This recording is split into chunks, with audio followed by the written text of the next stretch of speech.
That's right. Whatever comes of all this. That is right. That's these two. Brother. Do you know it's National Shrimp Day? Tina told me that.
I don't think anyone could hear that. Good evening, good afternoon. Can we start? We good? As we get started, we are starting at 4 o'clock to do executive session first. So we have begun our May 10th, 2022 regular town council meeting. If we can start with Pledge of Allegiance, followed by invocation. Let's leave it.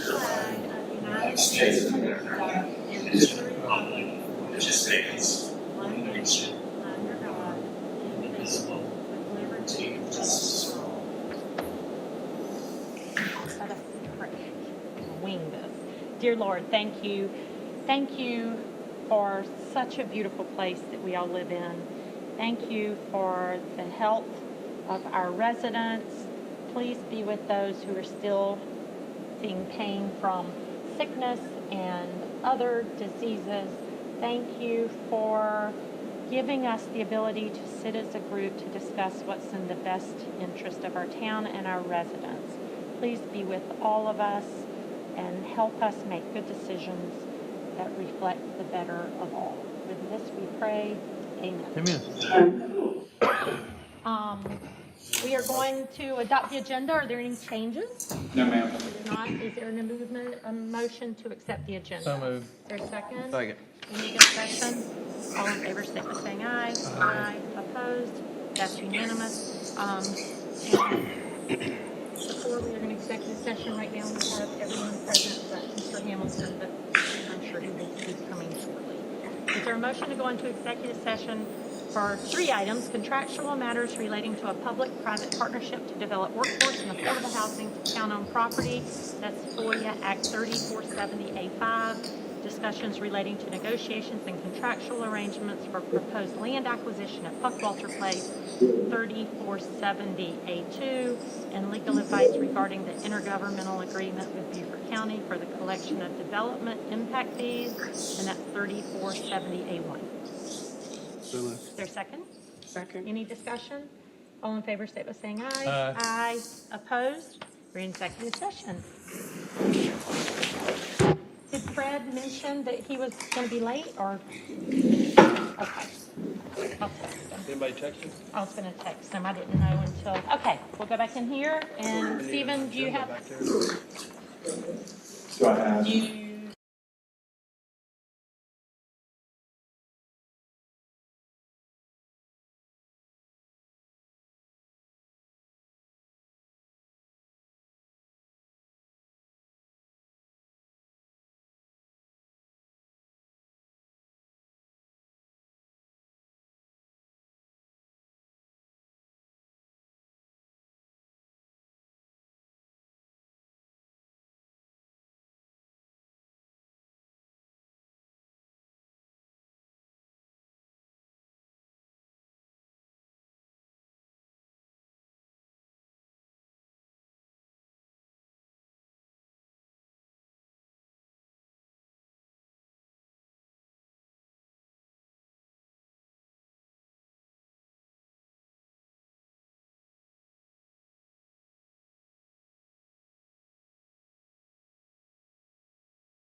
Session. Welcome everyone. No votes were cast. No action was taken in executive session, but we do have action from executive session. I feel like I'm in the wrong seat. Sorry. Is this not water? Sorry. Good evening, everybody. Did y'all hear all that? So there is action from executive session. Item number 1, which is matters related to public county partnership affordable housing. Is there a motion to approve the draft master agreement for the development of affordable housing with Street Partners LLC? It has been drafted by the county attorney's office and authorized the town manager to sign the same, subject to final modification. Its master agreement is for Emmett property. So much. Second. Any discussion? All in favor, say by saying aye. Item number 2, that was in the executive session, which is relating to negotiations and contractual arrangements for proposed land acquisition. And bear with me, it's lengthy. Is there a motion to approve a resolution authorizing the purchase and conveyance of 3 parcels of real property located in Bluffton, consisting of approximately 0.51 acres of real property identified as tax map number 610-030-1972, approximately 0.27 acres of real property identified by tax map number R10-030-1973, and approximately 2.35 acres of real property identified as tax map number R610-022-1099, and 2.35 acres of general commercial development right from Care4 National, DBA Evacor Healthcare, to the town of Bluffton for the purchase price of $1.2 million, and authorizing the execution and recordation of certain documents in connection therewith. That's the motion. So moved. Is there a second? Second. Any discussion? All in favor, say by saying aye. Aye. Opposed? And finally, item number 3, which is legal advice regarding the intergovernmental agreement with Beaufort County. There are some impact fees we need to make a motion on that we're currently collecting, and that would be parks, library, and fire. And is there a motion to authorize the town manager and town attorney to forward to the county the draft IGA between the town and county supporting legally implemented county impact fees for parks, library, and fire, and providing a mechanism to assure that impact fees are paid to the county before the town issues a building. So moved. Is there a second?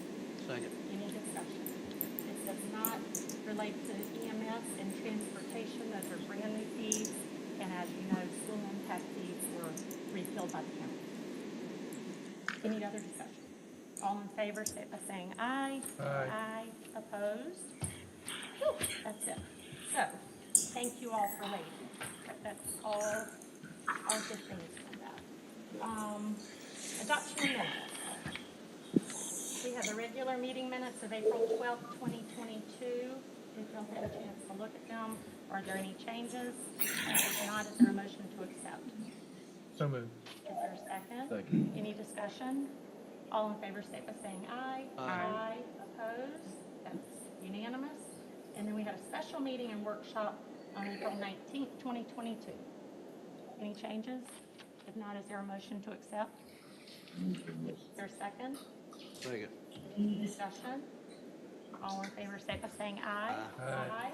Opposed? That's unanimous. And we have some students in the room, and welcome all of you. First, we will celebrate our Student of the Month. And that is Kaz Varsity.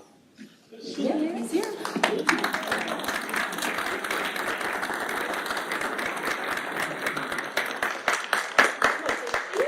Kaz, is that correct? Okay, so Kaz is one of, goodness, I don't even know the number of students in our cluster. Y'all come up. His family, come on, family.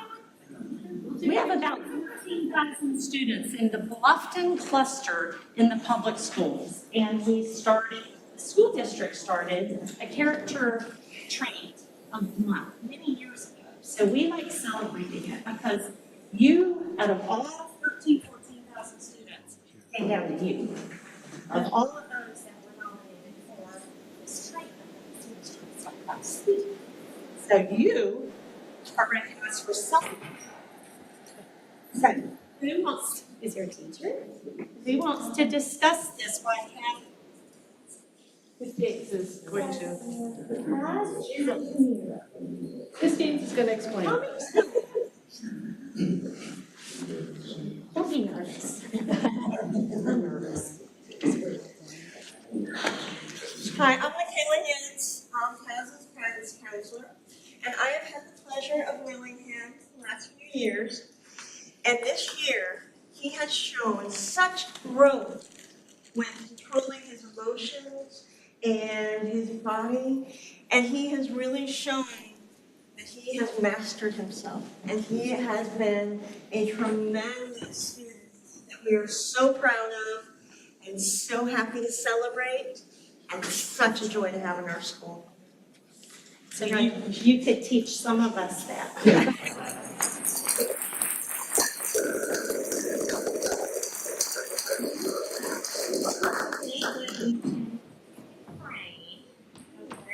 And this is a coin. Have you heard about these coins?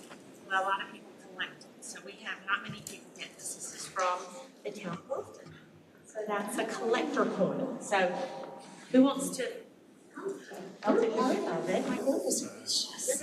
Family wanna go in there? You've got a bunch of families. Hold that up. So we can put them all in there, go ahead. We'll get a picture all together and then we can. Thank you. Of course. You might be up here one day. I'll have a fast minute.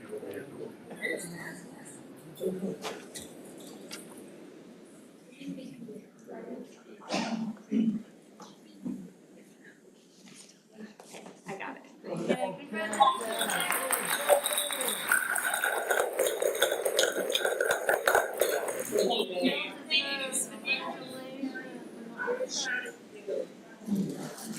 So next is recognition, sorry about this guys, for Palmetto Running Company program. Let's see, 43 race. Is anyone here? Oh, thank you. Oh, come. So come forward. Wherever you see this guy, there's a race about to happen. So we just wanted to give you a little recognition. Our Let's See 43, thank you to everyone who participated. And is this go to one as well? Yes. We raise money for scholarships. Everything we raise goes straight into the scholarship pool for all of our Bluffton kids, no matter where they go to school, and also Bluffton students who go to college, because there are very few scholarships out for college once you're in college. So, Rob, thank you so much for always being such a good partner. You have a wonderful map you can hang, and we have you a certificate, and we just wanted to thank you publicly. Absolutely.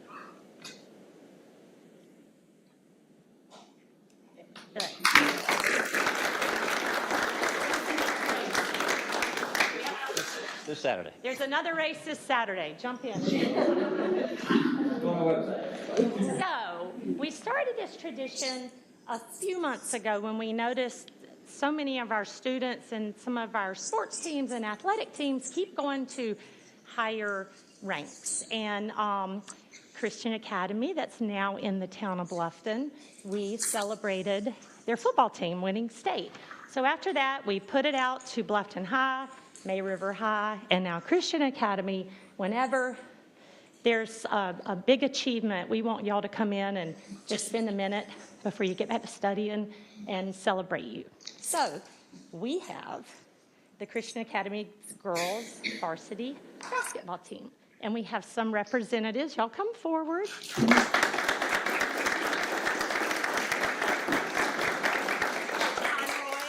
Hello, how are you? Kenny Conroy. And y'all have to tell me which ones you are. Are you Kenzie? Kinsey Butcher, and Skylar Smith. And we have Haley and we have Dorothy. There you are. Thank you for bringing them. We're super excited. Y'all are much happier than the boys were when we had football. And I just think it's something in our water that's making y'all do so well. So I want to read this just to get the word out to the people in the audience. Whereas the Hilton Head Christian Academy varsity girls basketball team completed their first full season on the school's new campus in Bluffton with a record of 26-2, while exhibiting humble sportsmanship and the relentless pursuit of excellence both on and off the field. Whereas the team of 13 student athletes, led by head coach Kenny Conroy and a 9-time Region Coach of the Year, congratulations, along with the full coaching and support staff, defeated Orangeburg Prep 45-34 through an incredible display of athleticism on February 27th, 2022, to earn the team's fourth consecutive South Carolina Independent School Association Region 2A state championship. Whereas 2022 team leaders earned the following top SCISA regional and state honors: Abby Peduzzi, Player of the Year; Tamia Hutchinson, All-Region and All-State; Skylar Smith, All-Region and All-State; and Devin Yard, All-Region and All-State. Whereas the Lady Eagles continue to build a legacy and an exemplary culture that embodies remarkable character, leadership, and perseverance, resulting in the team's 5 state championships in 7 years, including 4 in a row, with a current region win streak of 75 victories since 2016, and noteworthy accomplishments since 2012, such as 255 wins in 305 games, making a positive impact in the lives of many and bringing recognition and honor to our community. We are so thrilled, and we just wanted to celebrate and do this, and thank you all. And y'all can frame that and put it in your front.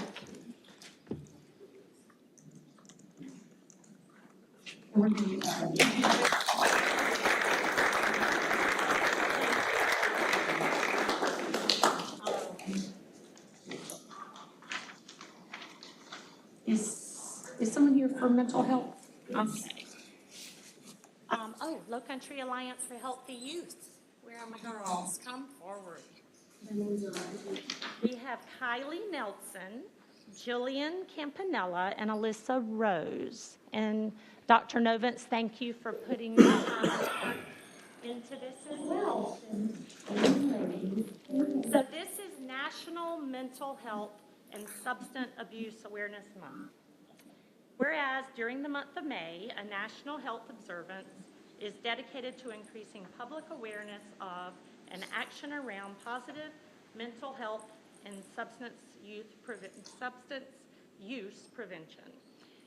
Whereas rates of opioid addiction and reports of depression, suicidal thoughts, and attempts and serious mental illnesses have increased, and whereas individuals struggling with social isolation, fear, anxiety, and uncertainty during COVID-19 are suffering from or may be at risk for mental and or substance abuse disorders.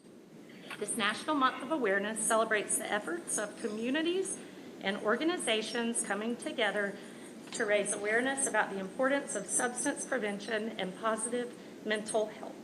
Therefore, I, Lisa Salka, Mayor of the Town of Bluffton, and on behalf of all of us that know this is a very important issue, do hereby support the efforts of the Low Country Alliance for Healthy Youth Coalition in raising awareness about positive mental health and substance use prevention issues and proclaim the month of May to be Mental Health and Substance Use Awareness Month in the Town of Bluffton. So thank you very much. Thank you. I'm really sick. I sound like breathing. Okay. This group has gone into every school in this county. Am I right? Have we moved into Jasper County yet? But we are going. This council, led by several, and I'll shout out for Bridget, made it very clear mental health is very important, even in our police department. She is an educator and really saw it with COVID, so for y'all to take a stance on this, just amazing. So thank you all. Thank you. Okay.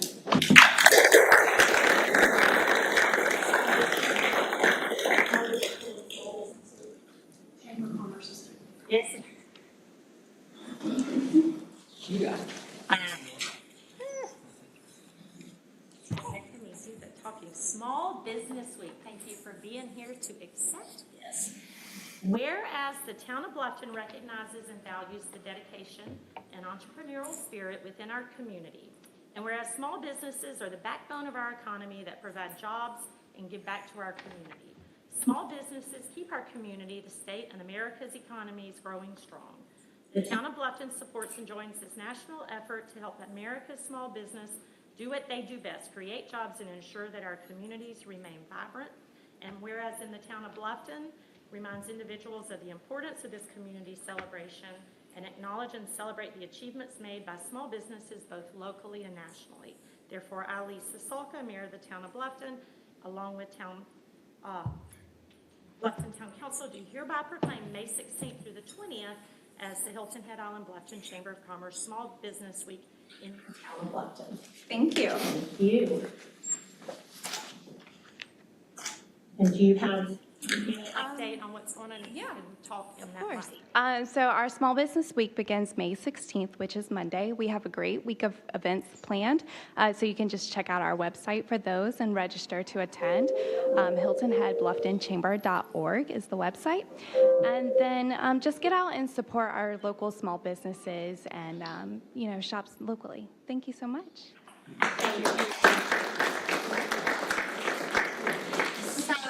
It is hurricane season. Stephen Combs is our new emergency management director, and you have hit the ground running, and we're excited to see all of your updates. It's not just hurricanes, it's storms and weather events, and we all thank you for keeping us posted on anything happening there. But it is called Ready Bluffton, and it's going to happen Saturday at Oyster Factory Park. I'll read this and you can talk a little bit about that. Whereas #Ready Preparation provides an important opportunity for residents of the town of Bluffton to be prepared for any type of emergency where they live, work, and play. Whereas taking steps toward personal preparedness and ensuring that the town of Bluffton's households, workplaces, schools, institutions of higher learning, houses of worship, and community-based organizations are prepared for disaster. Whereas participating in #Ready Bluffton, it will increase the number of citizens who have a better understanding of potential disasters that could happen in our community. Whereas the goal of the #Ready Bluffton Prepare-a-thon is to educate our citizens so they will know what to do to remain safe and mitigate damage should a disaster occur. Whereas emergency preparedness is the responsibility of every citizen of the town of Bluffton, and all citizens are encouraged and urged to make preparedness a priority and work together to ensure that individuals, families, and communities are prepared for disasters and emergencies of any type. Therefore, I, Lisa Salka, Mayor of Bluffton, on behalf of the town of Bluffton and Bluffton Town Council, proclaim May 14th, 2022 is #Ready Bluffton, Prepare-a-thon Day in the town of Bluffton. It's for you. Yeah, it's... Do you want to talk about Saturday quickly? Sure. So Saturday from 11 a.m. to 2 p.m., we're going to be welcoming approximately 20 organizations to provide residents with resources to help them better prepare, not just for hurricane season, which does start June 1st and runs through November 30th, but for any type of disaster that might potentially affect our area. There'll be resources from federal, state, and local organizations. We'll have 15-minute workshops to explain things that you can do, action items that you can do to be better prepared. And you might also get a free hot dog if you come on out. So join us. Again, it's 11 a.m. on Saturday, this coming Saturday the 14th from 11 a.m. to 2 p.m.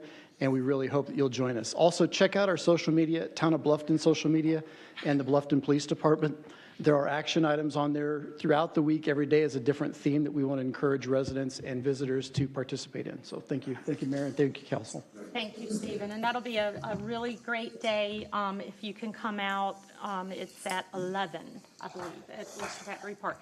We have other ones, no one's here, but they're all very important. National Preservation Month, and we have our Historic Heritage Symposium that will be taking place in May, and this will be filed in our archives. We have Building Safety Month, which again, very important, and this is Building Safety Month Day. And then, we have Amy Bredenson. Did she come? She did not come. Okay, Amy has a daughter who has tuberous sclerosis, and she has been working diligently on this foundation to bring awareness to the state level, and we just do everything we can to have a proclamation for her so she can take her work on to Columbia. But it's common as Lou Gehrig's disease, and we have a young lady that lives in our town that has it, and I'm sure many, many more, so do think of that family. And it is Tuberous Sclerosis Complex Global Awareness Day, and that is taking place this month as well.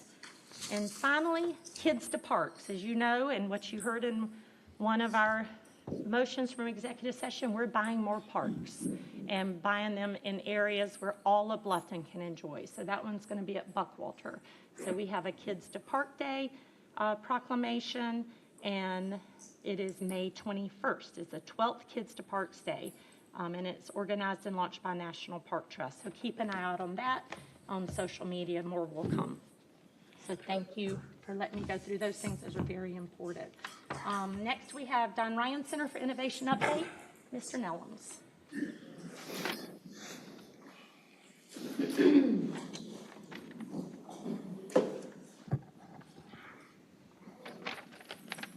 Good afternoon, Mayor and Council. Good to be in front of you again. I wanted to give you a brief 5 to 7 minute presentation. I'll go through it because I know you got a big agenda tonight and you got budget on there, so I'll be brief. I want to let you know that anything you want to talk about later on, I'll be happy to talk with you in depth.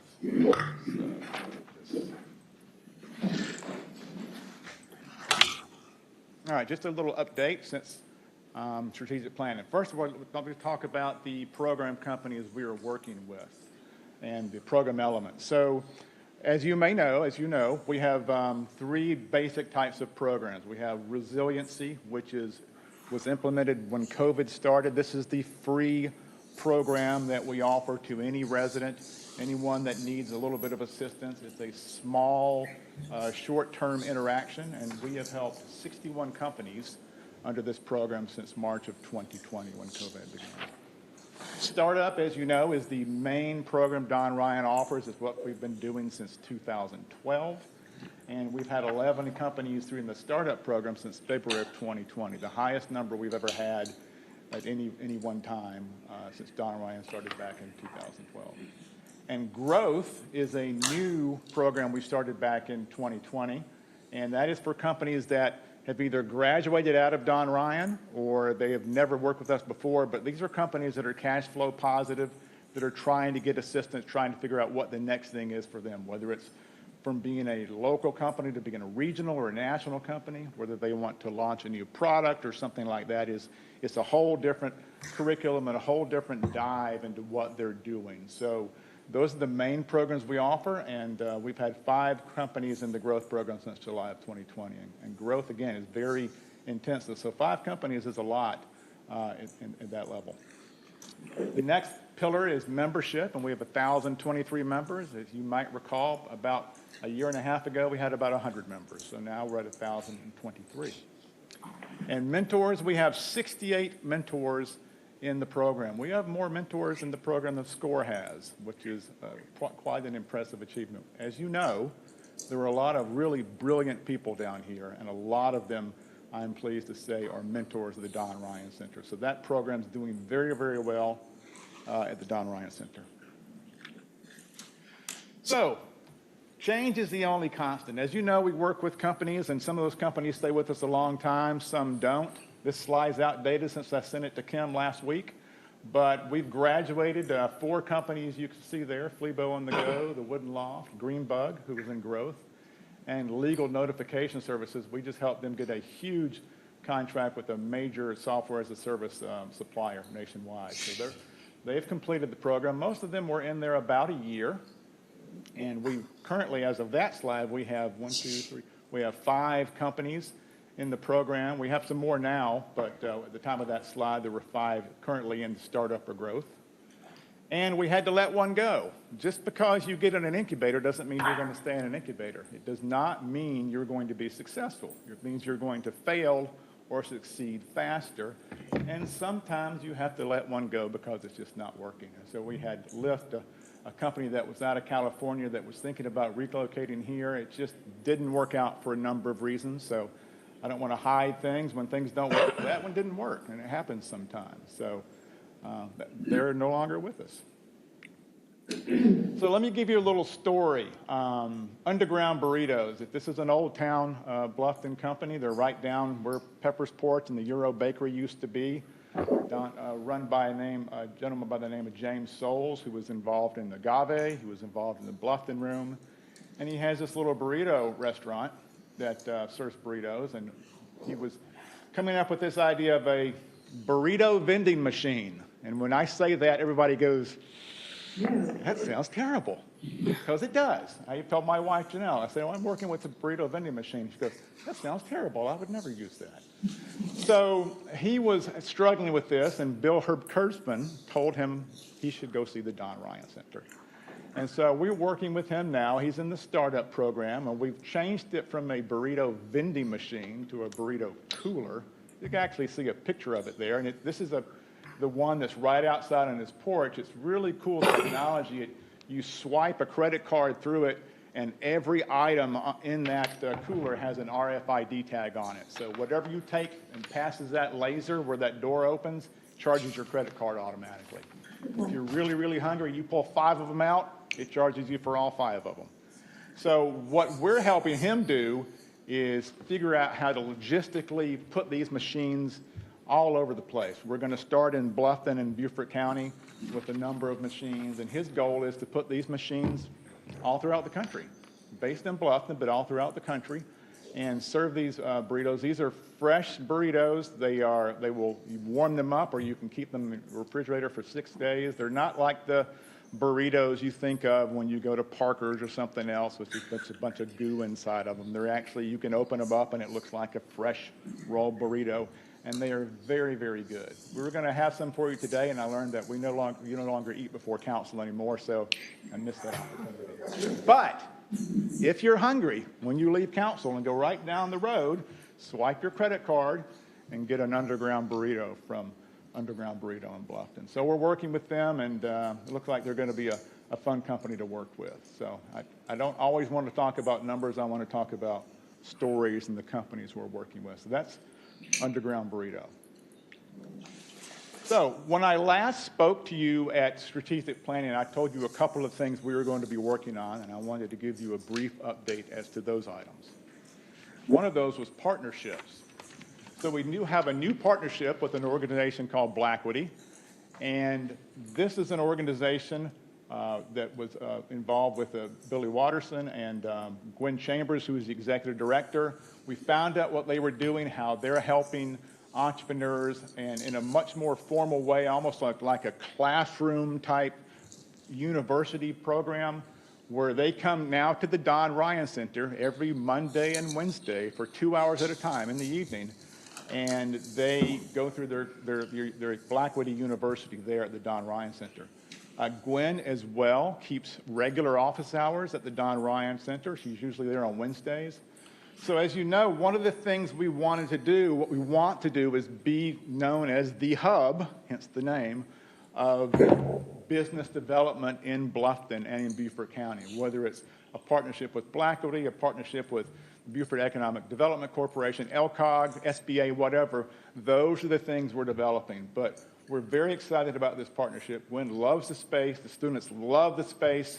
They were meeting in a much smaller office, and you've all been to the hub. You know what a beautiful location that is that mayor and council have built for us, and we're really excited to use it with this new partnership. So this is going to be a great partnership for Blackwoody. We also see it as a feeder program for Don Ryan. Once these individuals graduate through the program and they work with their businesses, they may be ready to go to the startup level, or maybe later on go to the growth program of Don Ryan Center. So that is one of the partnerships that we have already effected since I spoke to you in February.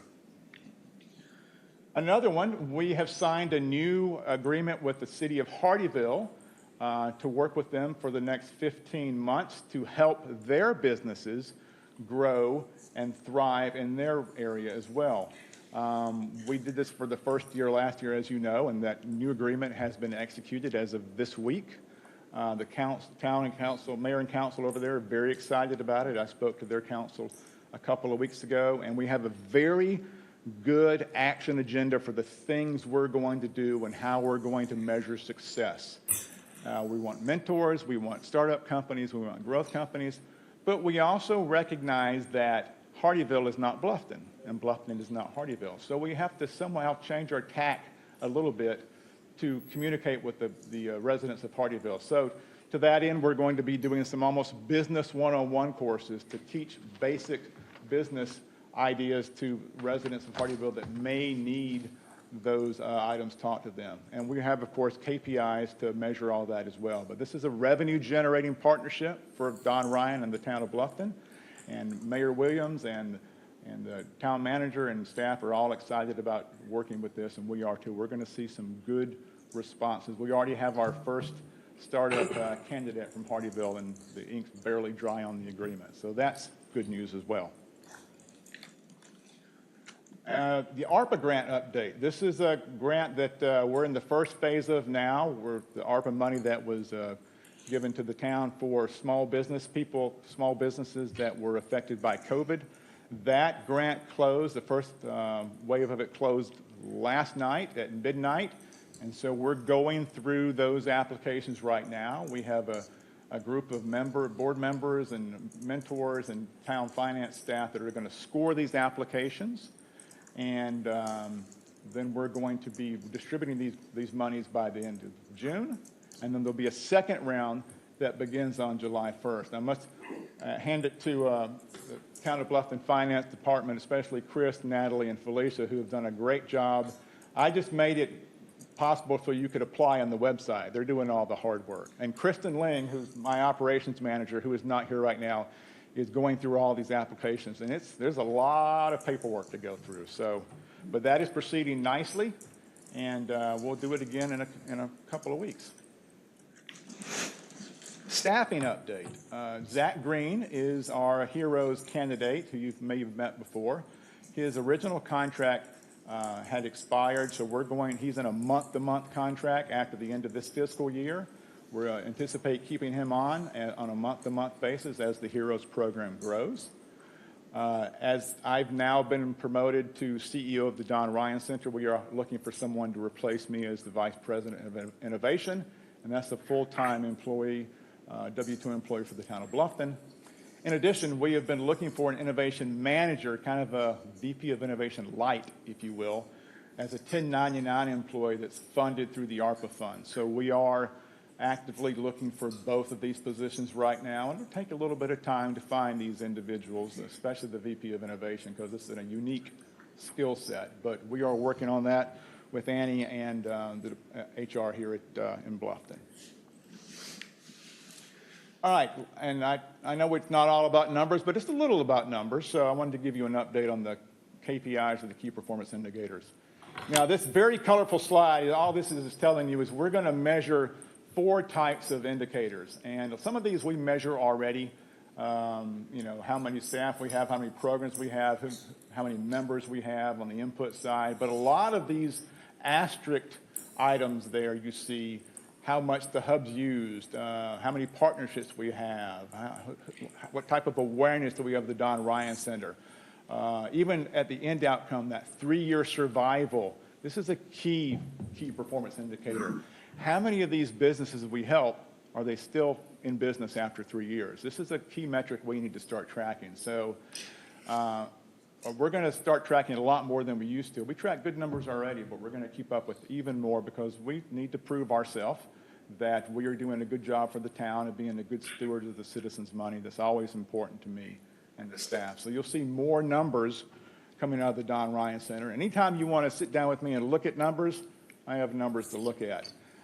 Just briefly, this is the number of what we call opportunities, leads or opportunities of companies or individuals that want to work that have asked about a program at the Don Ryan Center. The orange is the current year, and the gray is the same is a year ago. So you can see we're running well ahead pretty much of every month in the last 12 months, and this only goes through April, but I can tell you May is already ahead of May of last year. So we're keeping up with that, and we have a lot of interest. We, in fact, brought in a new Heroes company today. Mayor Salka was on that startup pitch today. We have an F-30, a retired Marine Colonel F-35 pilot, one of the most impressive aircraft in the military, that is starting a company to teach F-35 skills to other militaries and the U.S. military as well. So he has a whole training curriculum for that, and he was brought into the startup program today. So from underground burritos to F-35s that can climb at 40,000 feet a minute, we're doing all kinds of stuff. Again, some of this may be hard to read, but the point is we track a lot of metrics, and you can see on the left side the segment interest. Most of that big part of the pie is a general interest in programs, as opposed to Heroes is purple and the teal color is Hardyville. And on the right side, the type of interest in the program. And by far, startup, our core program, is the most interested program people have interest in. Inquiries by city. Again, a lot of data, but the point I want to make here in this slide, you see Bluffton, 65, almost 66% of the people that ask about something from the Don Ryan Center are from Bluffton, and the next is from Hilton Head. And the last, this very impressive slide, which is very confusing, and I don't want to talk about too much. This is just what I want to show you here and illustrate is the diligence we go through and that someone has to go through to get into the startup or the growth program. There's an initial contact in that stage A funnel where someone contacts us in some manner, and then the next step, stage B, we talk to them on the phone. We try to qualify. Are they right for resiliency? Are they right for startup? Are they right for growth? And if they are, they turn into an opportunity. And then we deal with them a little bit deeper, a little more diligence. And finally, they get to diligence stage D, where we go, hey, like the colonel from the Marine Corps, this person or this individual, this company has a good idea for themselves and a good idea for our community that can help grow jobs. And so it's not just, you want to get in? Oh, okay, we'll let you in. It's a lot more strategic than that. Now, resiliency, that free program, we help anybody. But for startup and growth, they go through this funnel. So there's a lot of behind-the-scenes stuff that you may not have seen that really operates well for us, and we think will do Bluffton proud. So that is a whirlwind intro and a whirlwind recap of what's going on at the Don Ryan Center. I'll be happy to take any questions. You have them now. And, of course, anytime you want to speak with me, I'll be happy to do that. Any questions of David? Richard? Yeah, thank you, David, for your presentation. It's great to be able to have that information and see all the good things you guys have going on there. Very impressive. I don't have a question. I would just like to offer a comment. I didn't realize you were giving a presentation today also on the Arpa update. Something that I mentioned to Chris briefly.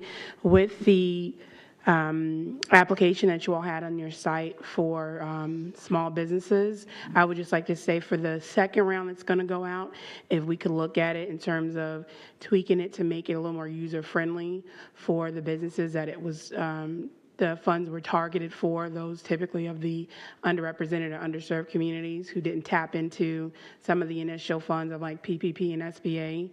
It was a little difficult to navigate through that. I did assist some businesses who wanted to take advantage of it, but it wasn't as user-friendly as the nonprofit one. And so if we could give some consideration in working with them to make sure it's not intimidating or even overwhelming overwhelming for them to be deterred from completing that application, because I want to make sure that they're able to take advantage of what we're offering.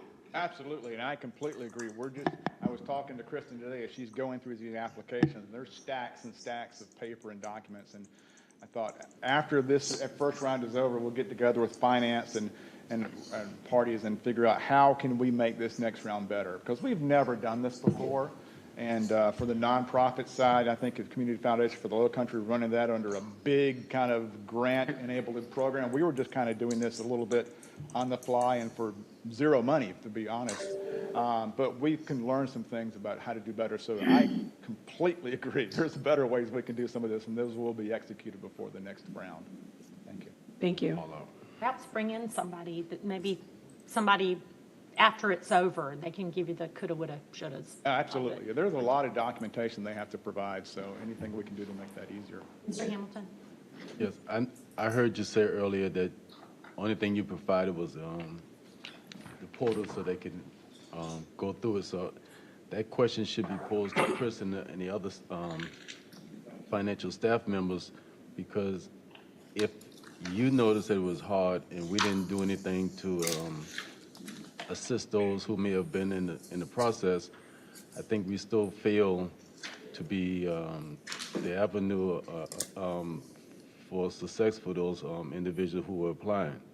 So is there a way for us to contact some of those people who may have struggled with the process? Because I've heard also that it's very complicated. Councilman, we tried to make it as easy as possible. We looked at what Community Foundation for the Low Country was doing. We looked at other ARPA grant municipalities, and theirs was, in our opinion, much more complicated because you had to create an account and enter a lot of information about yourself and get a username and password, and then you had to come back multiple times to upload documents. And we thought, well, what if you can just upload all the documents at once? You come in and, we tell everybody in advance, here's the stuff you need, and when you get it all ready, just come back and your name, address, information, upload all those files and be done. But there's always here's how we want it to work, and here's how it worked. So there are ways we can make it better. Again, to Councilwoman Frazier's question, we're going to look and figure out how to do that. And we had a lot of questions yesterday, of course, because everyone, kind of like taxes, they wait to the last minute to apply. And Kristen was on the phone a lot yesterday talking to people that had either just heard about it or realized, oh, it's today. And they were sending all this documentation. But to your point, we can talk to some of these people and that have filled out the applications and people that tried, because a couple of people said, we'll just wait till next time because we just found out about it today and we don't have time to get all these documents ready. So we will be taking a hard look on what worked and what did not work to make it work better in the next time. Is there a call me if you're confused sentence? Well, on there's any not, but part they of it? did. They found it. But I'm just saying with this, I don't know what the problems were, but if people came to some of our council, maybe we can introduce and really sit with them before you get into the next one and what is the uploading the issue? Do you need to talk to somebody? I mean, we can't help them fill out their application, but let's make it simple. Yes. Because it is for the small businesses, and some have one employee or, struggling. So. Yes. And I do think it's simple, but that's me looking at it. I know how it all works. Right. So, but we did have one or two individuals that called us up and said, I just want you to do it all for me. I said, well, we can't do that. And so, well, I'm not computer literate. So, well, we got into this question of, if we help person A and we don't help person B, is that unfair? This is new ground for the Don Ryan Center to figure out how to do that. So again, that'll be part of this kind of post-mortem we'll do and figure out, well, how can we do it better? Because what we want to do is make it as seamless and as easy as possible. That a couple of things we could look at doing before the next round is doing an informational session for those businesses that missed out this time. They can come sit down with us and we can walk through everything with them. The other thing that we can talk about, and I'm just thinking of this on the fly, but I'll talk with David more about this later, about potentially putting out to our mentors to see if they could assist small business owners in gathering this information as well. Yeah, you've heard Councilman Hamilton and Fraser, maybe somebody get with somebody and figure, because we can go all night talking about this, but if they've heard it directly, maybe y'all sit and talk. I've not heard anything, but we have two of us that have, so I think that could be helpful. I definitely want to make it as easy as possible, so. Anything else? One question, is there a save function?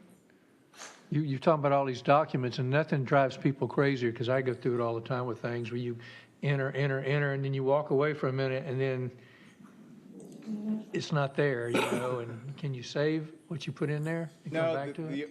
In order to be able to save what you put in there, you then have to create an account so you can come back to it later. Right. Okay.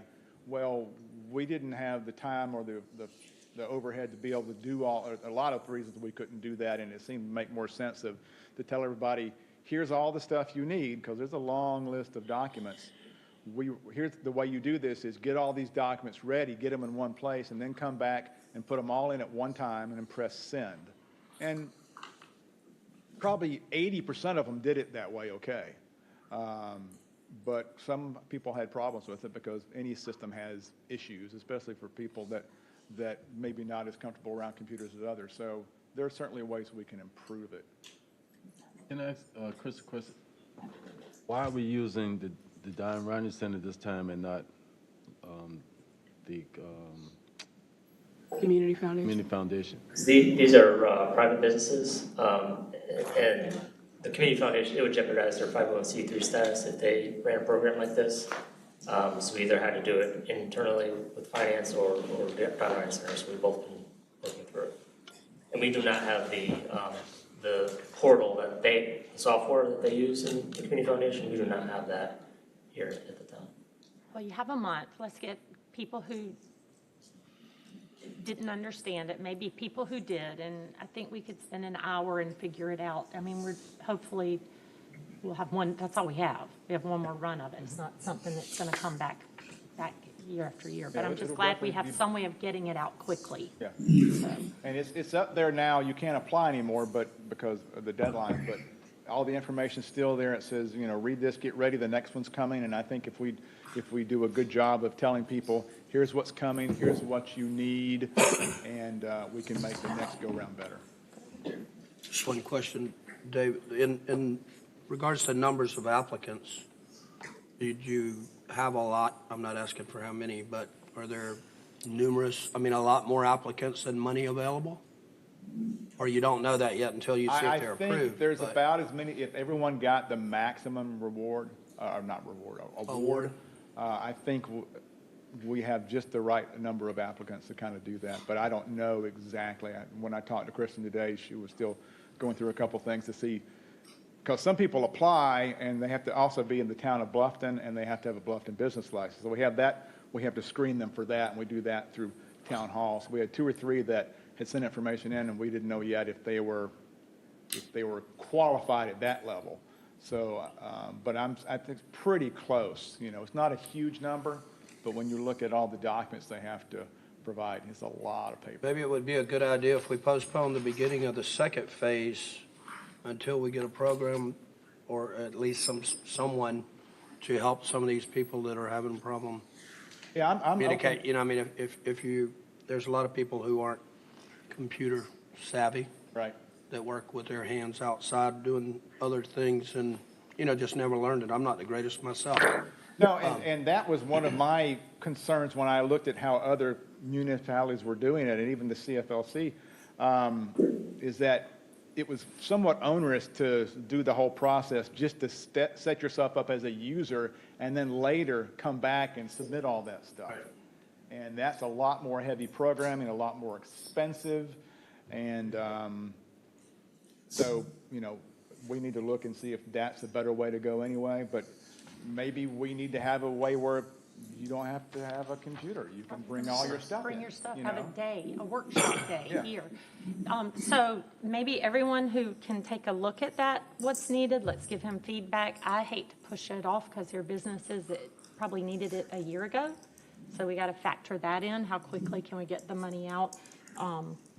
But if y'all would just give him feedback, that's why he's here. But on your on your pitch that you invited all of us to go in there. I would encourage y'all to do the next one. It is really, you don't have to ask questions, but it is really interesting to see the ideas that are coming forward. And I actually had a question of this airline guy. I didn't think I would, but it's really interesting. You can do it on Zoom. So please look at the calendar. It's in a couple of weeks. We have one 2 weeks from today, and then we have one 2 weeks from this Thursday. So we have 2 more in the pipeline. Any other questions? Okay, thank you very much. Thank you. David. Next is public comment. We have one session. We have a very strict rule of 3 minutes. Please state your name and your address when you come before the clock starts.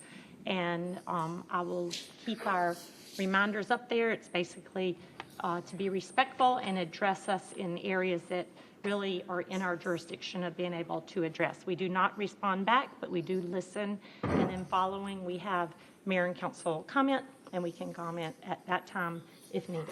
So we're going to start with Neil and Lori Ritter. And again, name and address, and then we'll start your 3 minutes. I can't wait till she gets up there. Yep. Neil and Lori Ritter, 5 Regent Avenue, Westbury Park. We own Cork's Wine Company in Bluffton, and we purchased it back in 2018. We ran it similar to what the previous owner was running, the same thing. We worked hard to make it better. We added a lot of food, we added more free music, and food sales this year are more than double than last year. We've become the #1 music venue in Bluffton, and that's one of our goals. And we spend about $100,000 on music every year to our local musicians, and even musicians far away. We offer 3 nights a week music with acoustic music, and two nights with full band music. We are sad to say that we're no longer going to be in the Promenade any longer. After July, our landlords have refused to renew the lease, and it's a shame. It really is. The reason we were gone is because we were following the previous owner's lead, what he was doing for 10 years, 12 years.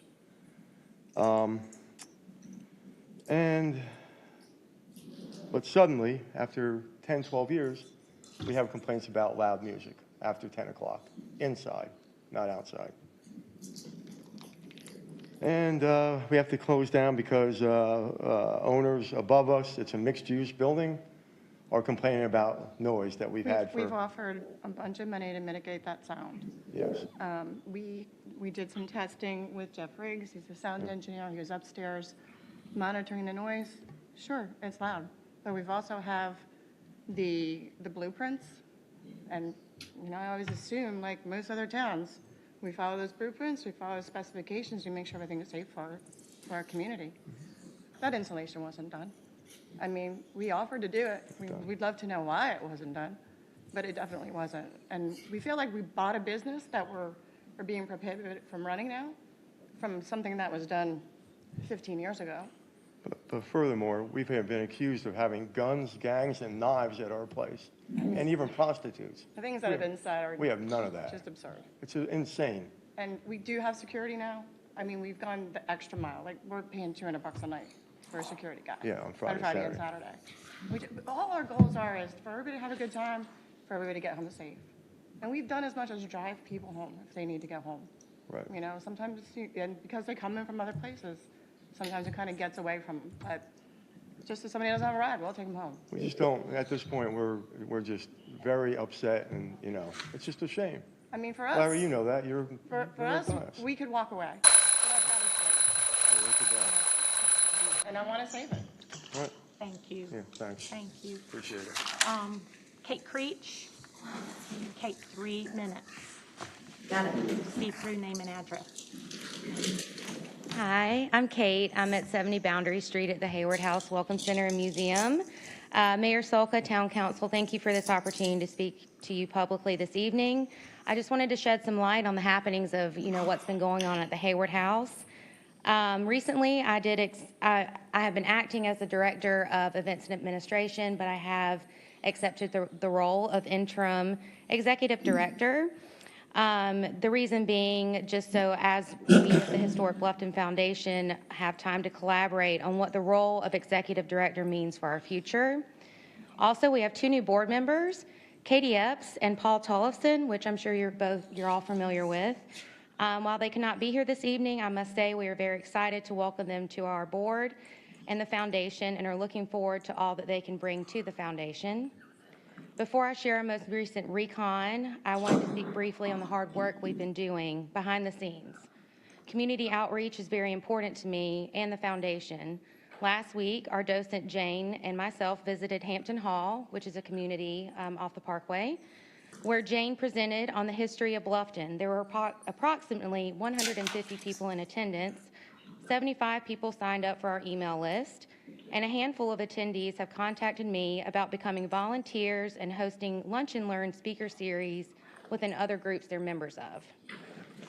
Speaking of our email list, we are bringing back our monthly newsletter. This month, the newsletter will highlight the saying, State of Mind. Paul is helping with creating the content. There will be a blurb at the end of the May newsletter informing everyone to stay tuned for the June newsletter for updates on our new membership program. And then I also just wanted to say that the tentative plan for the June newsletter is to use, we're going to have a Did You Know blurb at the end to speak on June 4th. And this June 4th will be the 159th anniversary of the burning of Bluffton. We also want to take the opportunity in June to honor Juneteenth, so we are already preparing an article to speak about Garvin Garvey and that incredible history. With that, the goal would be to honor Garvin Garvey, his story, as well as draw attention to the house itself, for it is the only freedman's cottage in town, and the history is inspiring, and we want to promote, preserve, and uplift that history. We are also starting to bring back school field trips, which we're really excited about, which will include a short walking tour of the town, the Hayward House, and the Garvin Garvey. And then just the actual recon. Between March 1st and April 30th, we've seen nearly 3,000 visitors. For the month of April, nearly half of our recon was from events, farmers markets, and weddings, and we're still trending at 81 to 82% of non-locals for our tourism. Good job.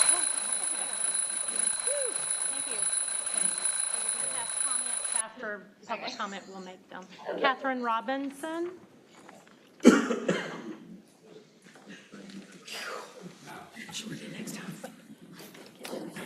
Catherine Robinson, 6 Tabby Shell Road, Bluffton. Hey, good to see everybody. I wanted to just come and pay a lot of compliments tonight about Mayfest and a couple of other things. But first of all, with Mayfest, I've been a visitor, I've been a volunteer, and this year, for the first time, I was a vendor, and I had an absolute ball. Now, I was exhausted at the end of the day, but I had an absolute ball, and I want to compliment the Rotary and all the town staff who were there volunteers and all the many other volunteers that I saw, because the Rotary have that nailed down. It is a little well-oiled machine. I didn't feel like I ever had any questions, or if I did, they were right there to help me. So I just wanted to pay a lot of compliments, to that group. I also wanted to say a public thank you to the Don Ryan Center. I didn't even know they were on the agenda tonight, but they have helped me a lot. I just published a children's book, and I've gone by a couple of times with some, what do I do for this, that, and whatever, and they've been so helpful, and David and Kristen have both calmed me down and helped me with some different things that I was writing, so huge thank you to them. And I want to say congratulations to all the graduates, the 2022 graduates this year. I know there's a lot. I love seeing all the signs in the yards. And lastly, just a big thank you to you all for supporting all this recognition we saw tonight. It's so important. It just makes me love Bluffton all the more. So that's all. Just wanted to say thanks. Thank you. Skip Hoagland.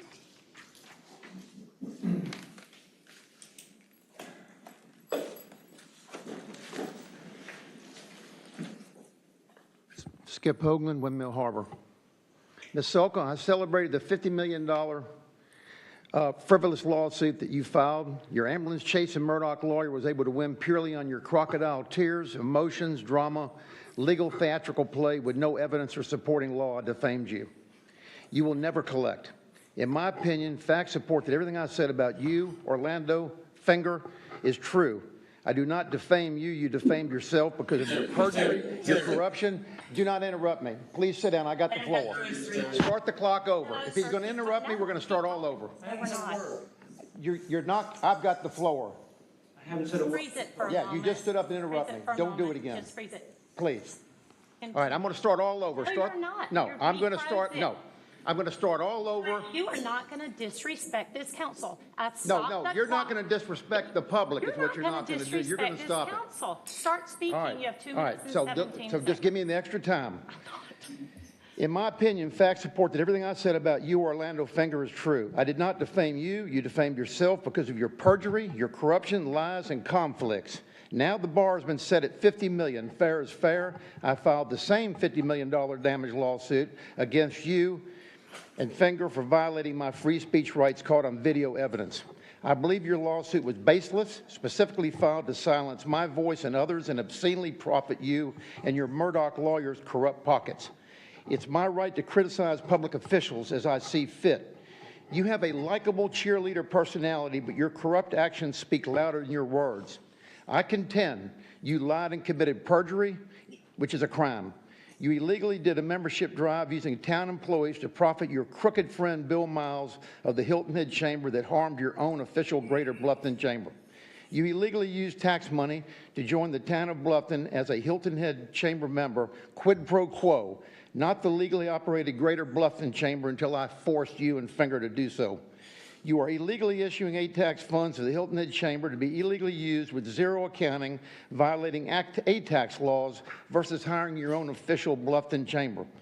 You are a full-time real estate agent, a part-time mayor, using your insider status to profit your real estate business. Crook town lawyer Finger uses his insider position for his real estate and developer clients to profit. You both are in severe conflict. We need officials with no horses in the race who represent taxpayers' best interest, not their own. You have a total disregard for overdevelopment and traffic because of this. Finger developed a fraudulent ATAX contract for the illegally operated Hilton Head Chamber, schemed with Orlando and crooked town of Hilton Head lawyers Coltrane and Gruber to help Bill Miles hide tax accounting. Finger lied. You are in violation of ATAX FOIA. In your lawsuit against me, Judges Goldsmith and Murphy both committed judicial malfeasance, which is dangerous. They will be held accountable. Ms. Solka, you, Finger, and Orlando are not fit to serve. I demand a forensic audit on you and all town accounting records. Your internal hired audit, I contend, is a fraud, since this town has already been caught at illegal acts.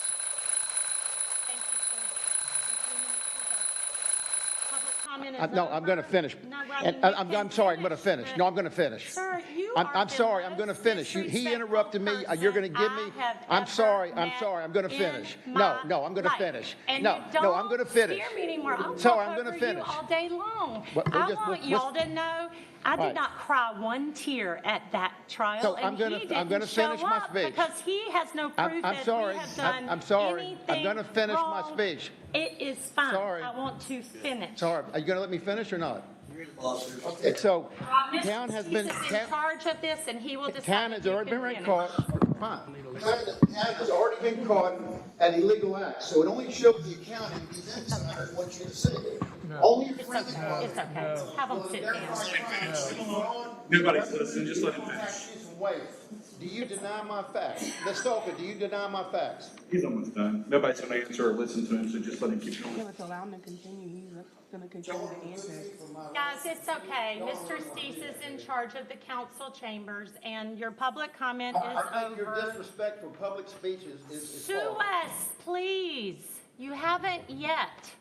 Now, Terry. I am so tired of this, and just bring the facts and arrest me. Mr. Finger, Say what you have to say. put Mayor on council. It was very appropriate that about 45 Speaker minutes back ago. on. Is it on? I think you turned it off. Very appropriate about 45 minutes ago that the mayor celebrated Positive Mental Health Month. And the fact that y'all could sit up there as quietly as you did and as respectful as you did shows that you honored that principle. I do apologize for standing up. Mr. Hoagland has called all of us names with nothing more than a $50 million verdict against him now. And to the extent that you're going to let him keep talking, he has a right to talk. You do not have to listen, and neither do I. Thank you. Thank you. And I apologize I just had a little therapy session of my own, and I need some mental health. Good job. I need that young man to teach restraint, and I do apologize. I shouldn't, but it felt awful good to say it. So there. Anything from mayor and council? I'm going to start. Can I start so I can embarrass? You go right ahead. Thank you very much. You have my I don't permission. mean to threaten you in any way. Kim Chapman, would you please stand up and let the audience see you?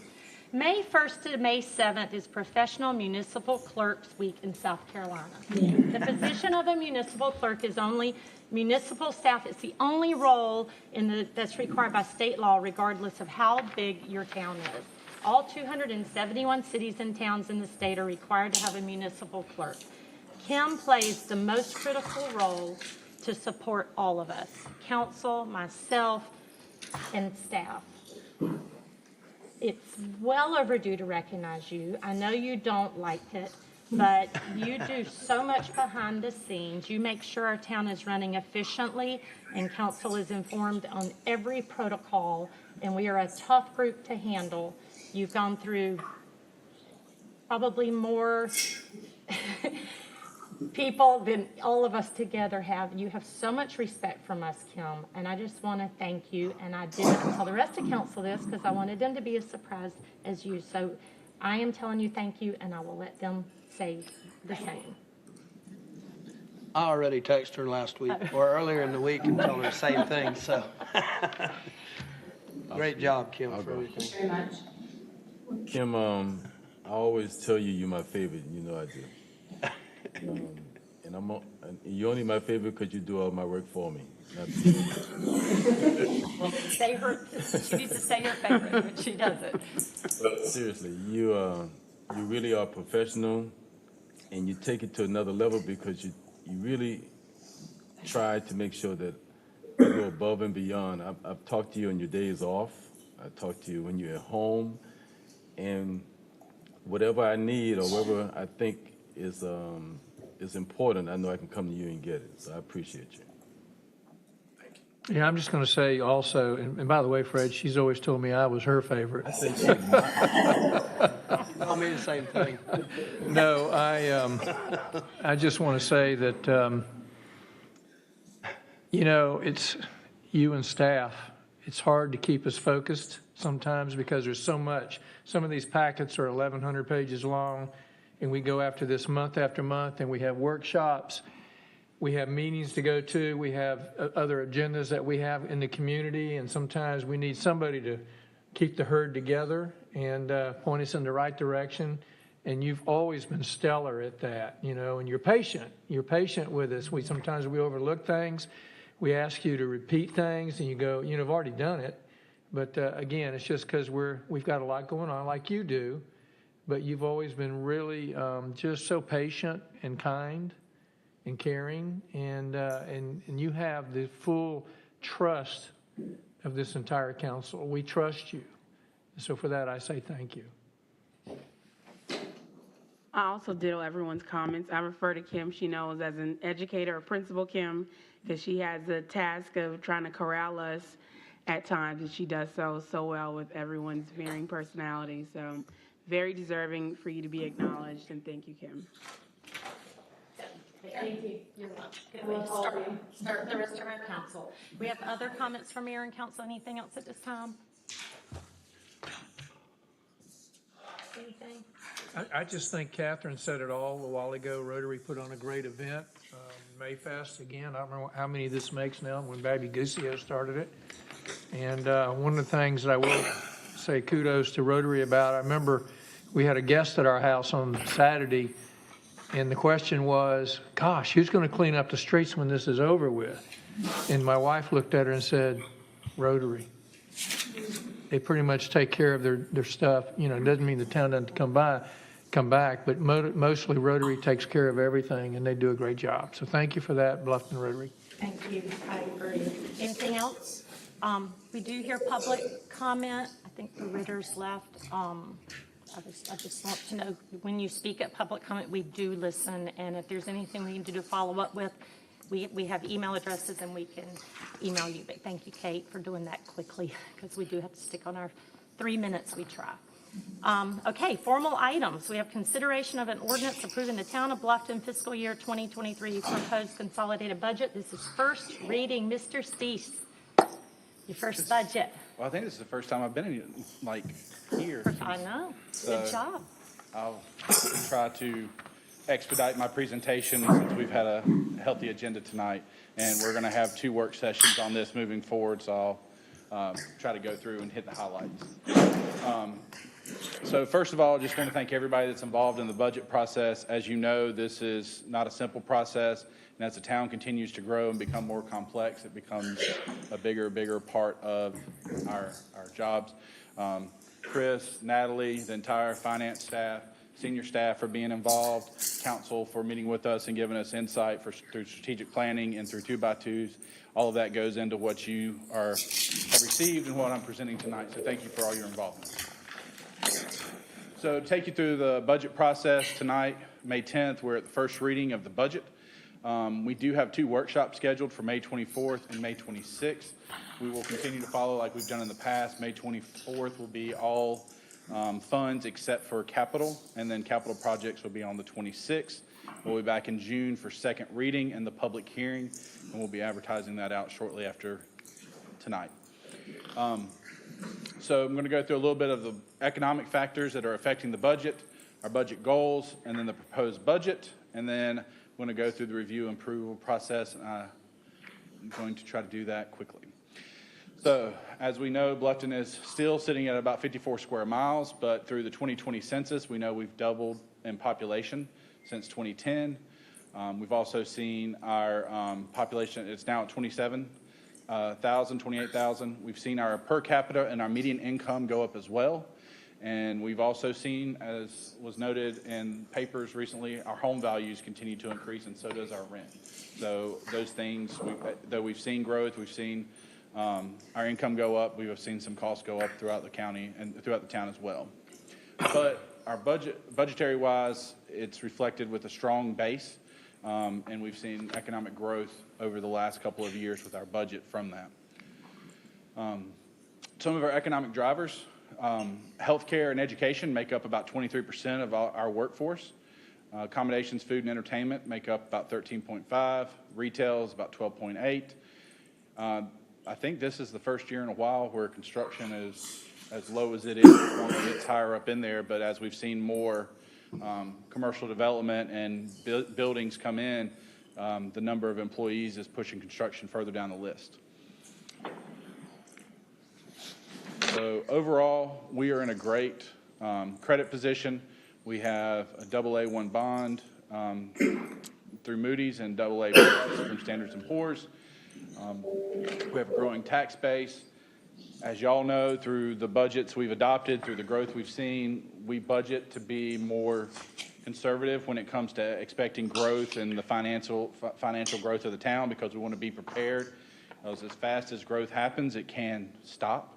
So we are prudent as we budget, and we look at how the budget's going to grow year to year.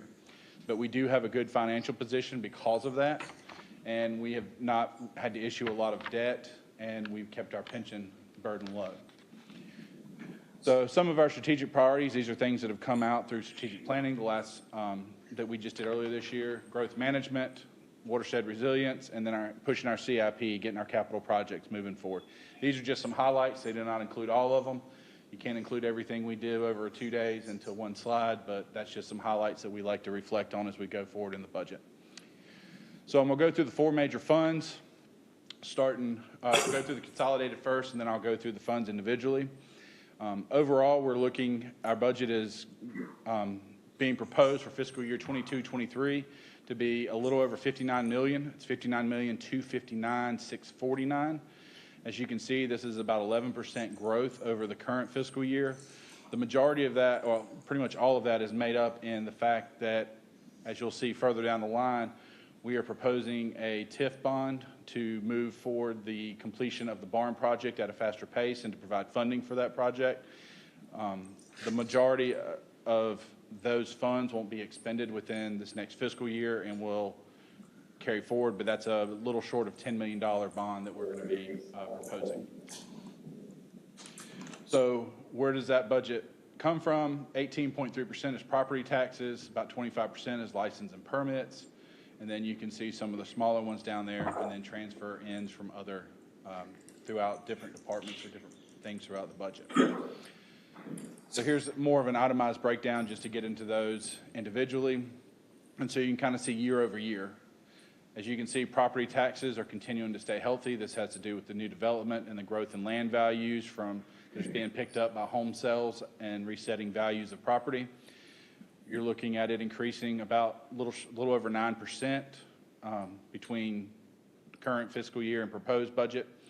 License and permit, again, continues to increase. We're seeing more businesses. With more people comes more sales, so we're seeing that number continue to increase. Grants, intergovernmental service fees, those are all smaller ones.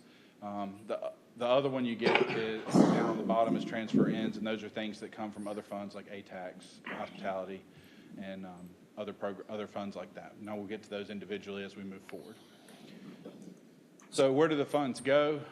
As you can see in our overall budget, only 27.1% is made up of personnel and benefits. About 35% goes to capital outlays. We also contribute to our fund balance to keep it healthy.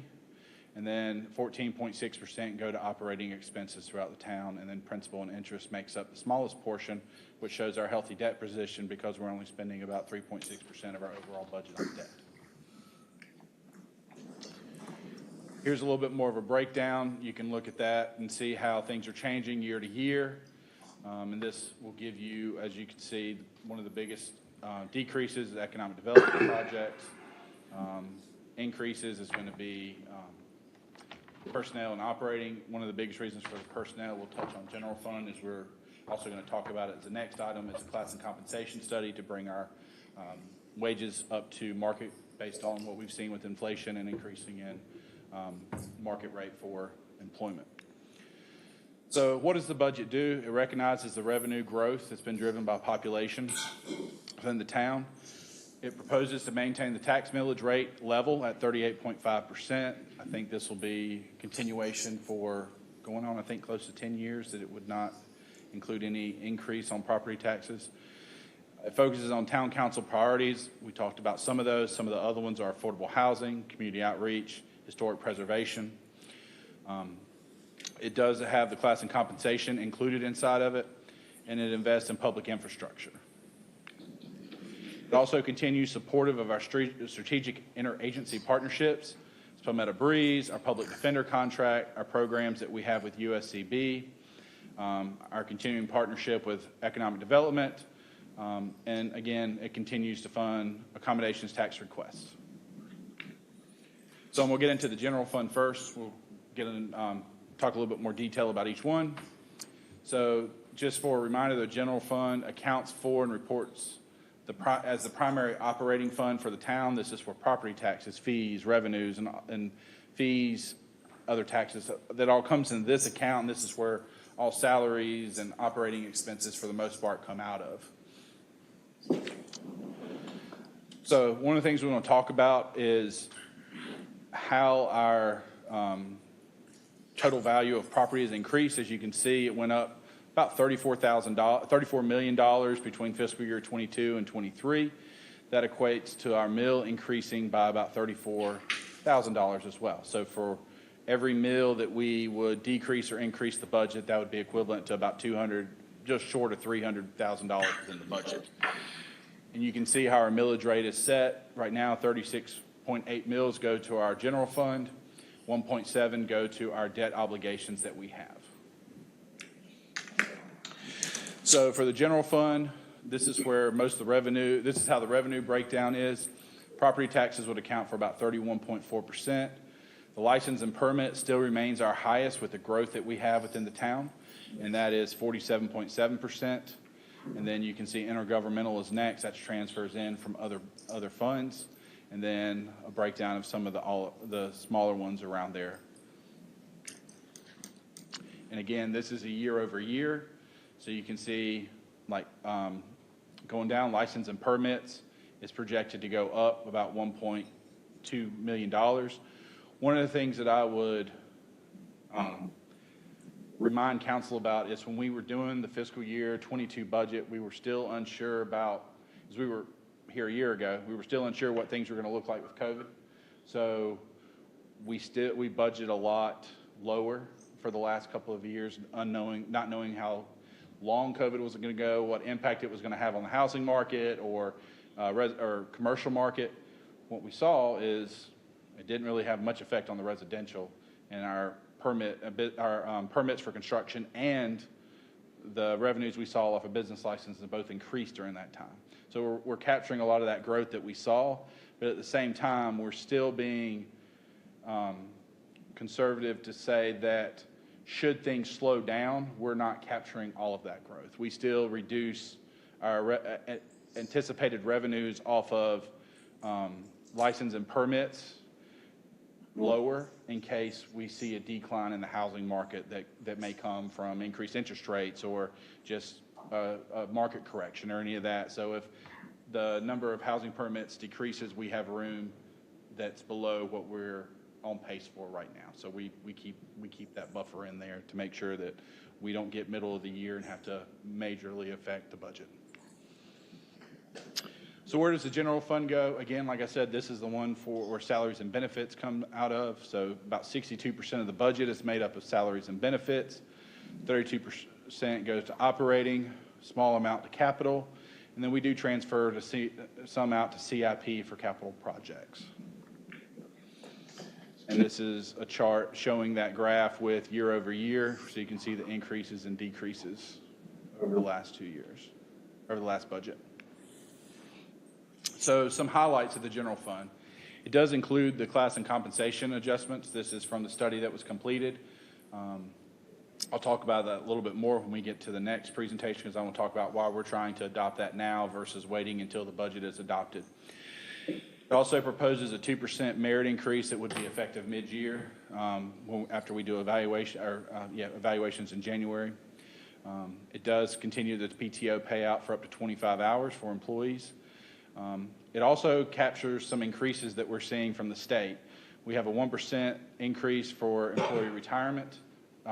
This is a continuation where they raised it 6% over 5 years. I think we're in year 4 out of 5, so I think we got one more year next year that we'll have to capture that. But what we're also seeing is they didn't raise insurance rates through state insurance last year because of COVID.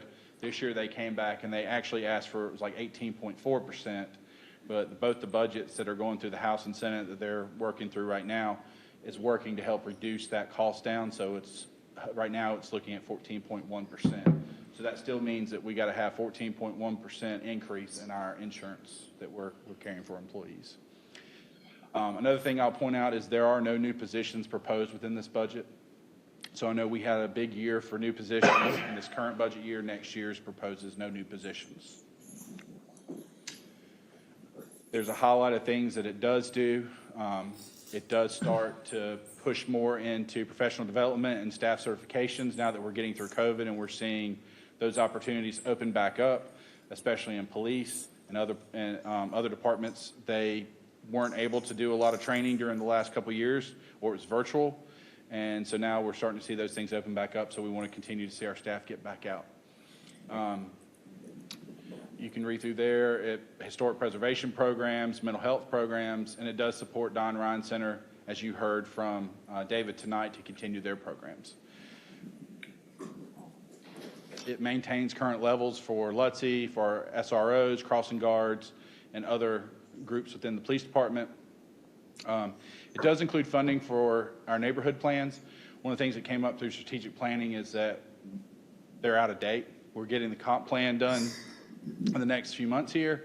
Once that's done, we want to go revisit our neighborhood plans because we have Goethe Schultz, we have Buckheim Simmonsville, and we have the Old Town Master Plan. So we want to start revisiting those and get them updated based on how the comp plan is done and what's been done over the last several years. So it does include funding for that.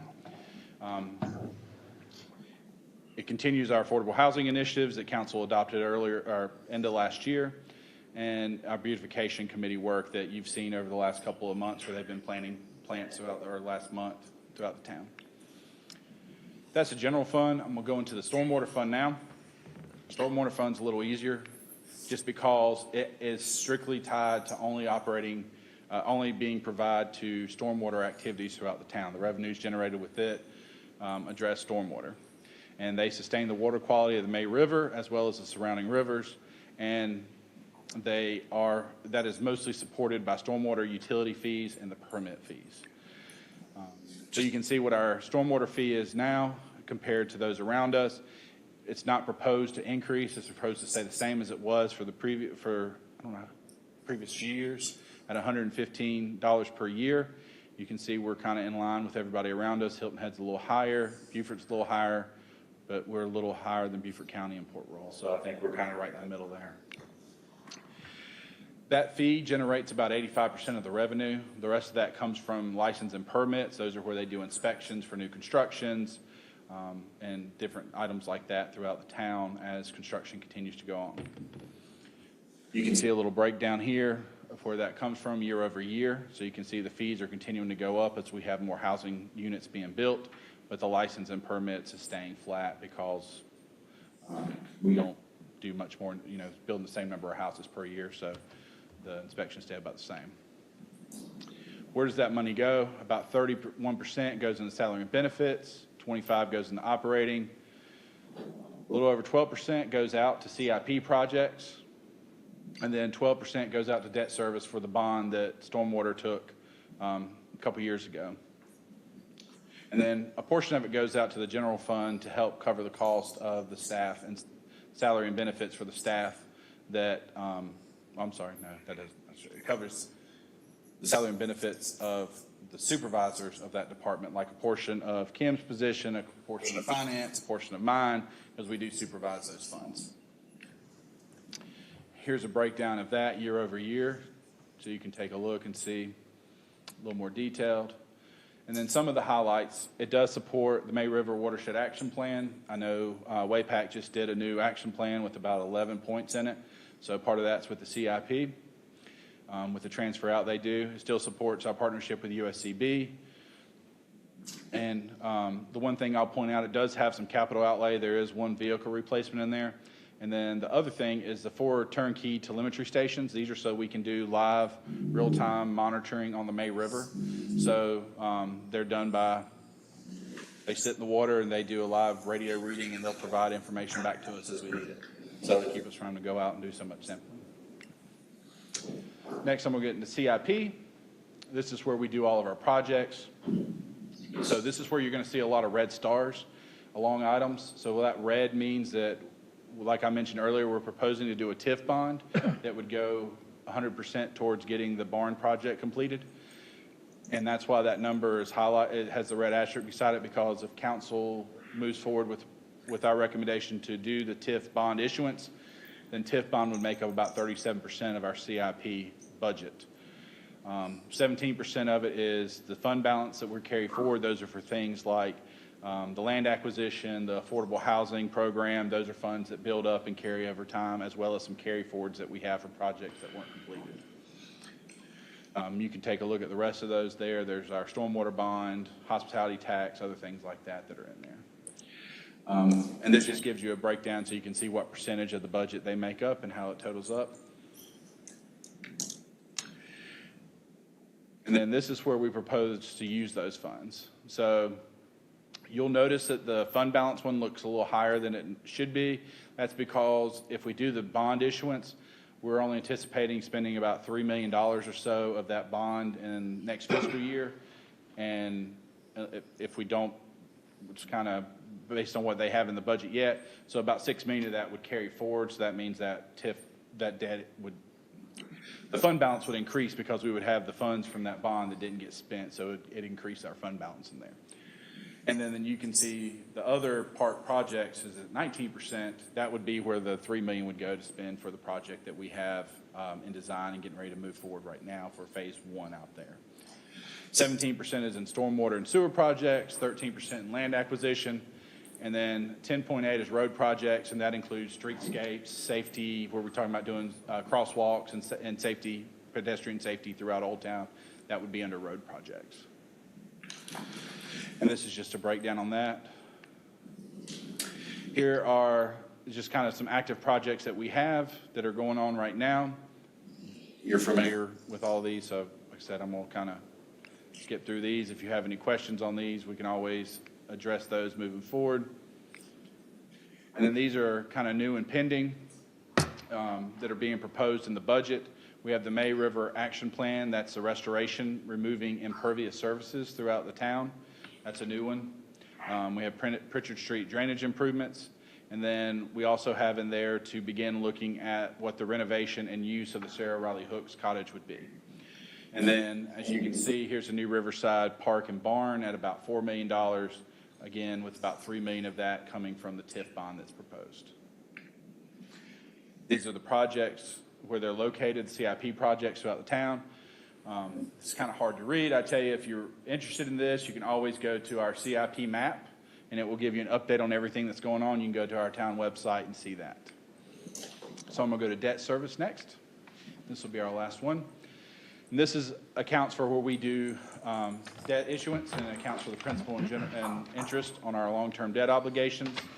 As we talked about earlier, we stay pretty good on how on our debt ratio compared to what we can do.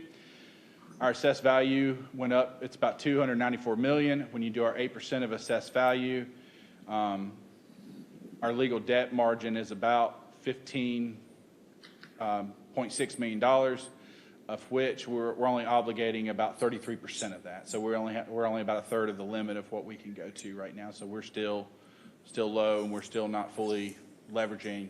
And I think it shows that we're good stewards, that we're not fully leveraging our debt any more than what we're currently proposing. So here's our list of our debt. You can see we have our 2 GO bonds, one with stormwater fees, one with property taxes. We have our former TIF special revenue bond, and it actually comes up in 26. It expires in 2026. So what is proposed with the new bond is we would have a smaller payment for the first 5 years or so, or 4 years, until 2026. And when the other bond expires, we would take the amount that we were paying towards that bond and put it together so we could pay it off at a sooner rate. We are proposing to tie that to only a 10-year bond issuance. Chris and I want to do that mostly because when you look at our growth models, it starts showing that our growth starts tapering off after about 10 years. So we want to make sure that that debt expires about the same time that we start seeing our growth tapering off, because that'll be about the time we want our TIF to expire so those revenues can come into the general fund to help pay to operate all the stuff that we've built with the TIF revenue. So that'll be timed about the same time that we should see that curve begin to flatten. So here's where our bond revenues come from. 57% of that comes from property taxes. As we showed earlier, we have a debt millage that helps pay for that. We also have stormwater, license and permits, and then we transfer in prior year fund balance to help cover that. There's that broken down. And then this tells you where it goes. Most of it transfers out to our CIP fund to pay, and then there's our bonds that we pay. Again, broken out in chart form. There's the proposed Series 2022 TIF bond in there and what the estimated payment would be should we move forward. So this is our fund balance. You can see the actual from 2021 that was audited, what we're estimating for this fiscal year, and then what would be proposed, what we would estimate for the proposed fiscal 2023 budget. And this is how it's,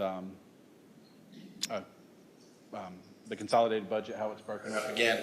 As you can see, the general fund, CIP, debt service, and stormwater, with the largest of our funds right now remaining as the capital improvement.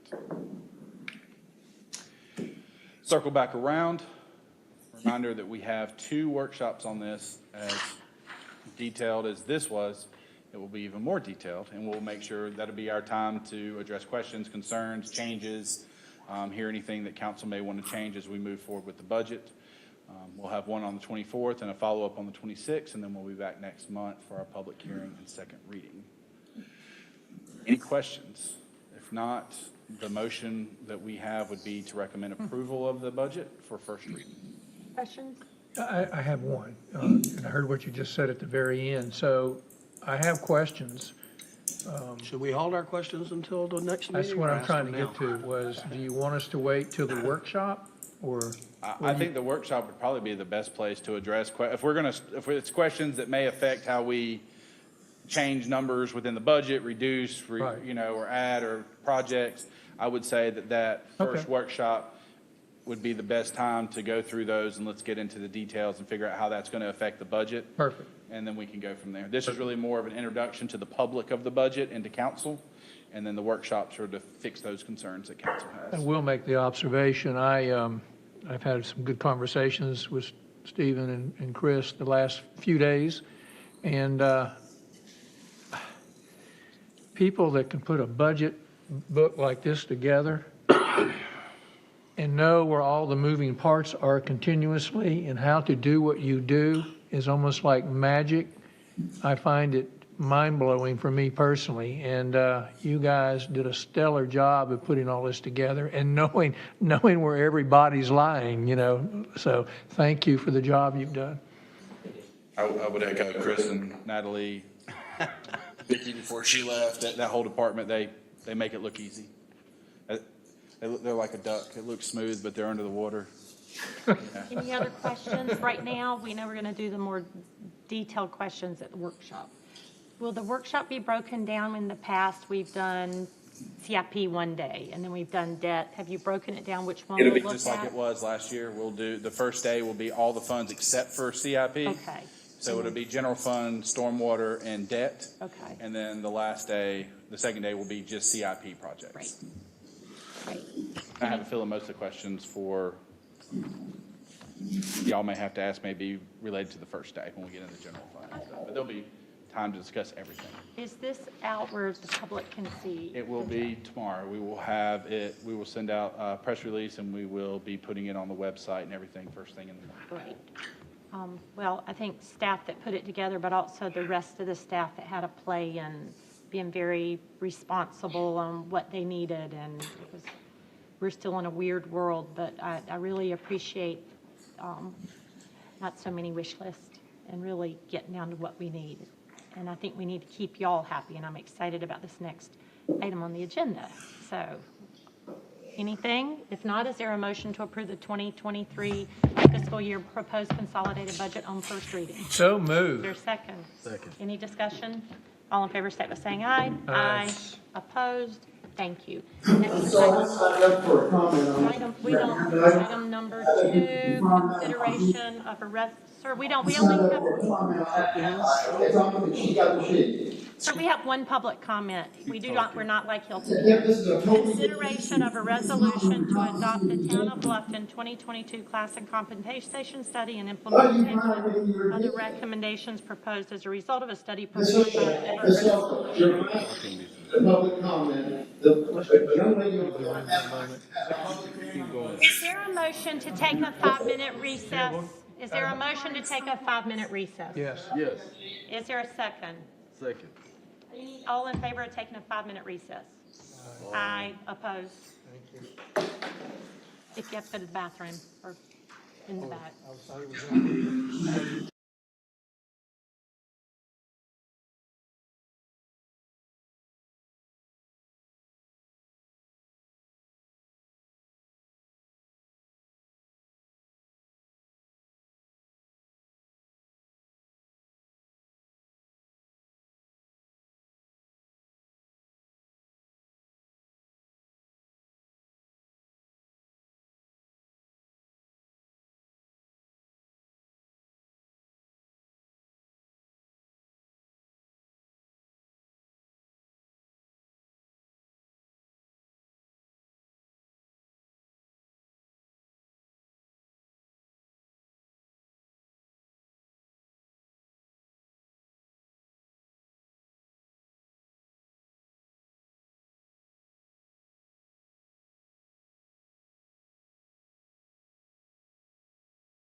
Order when everyone comes in. Okay. Just missing It's Larry. Larry and, And Terry, are they alive?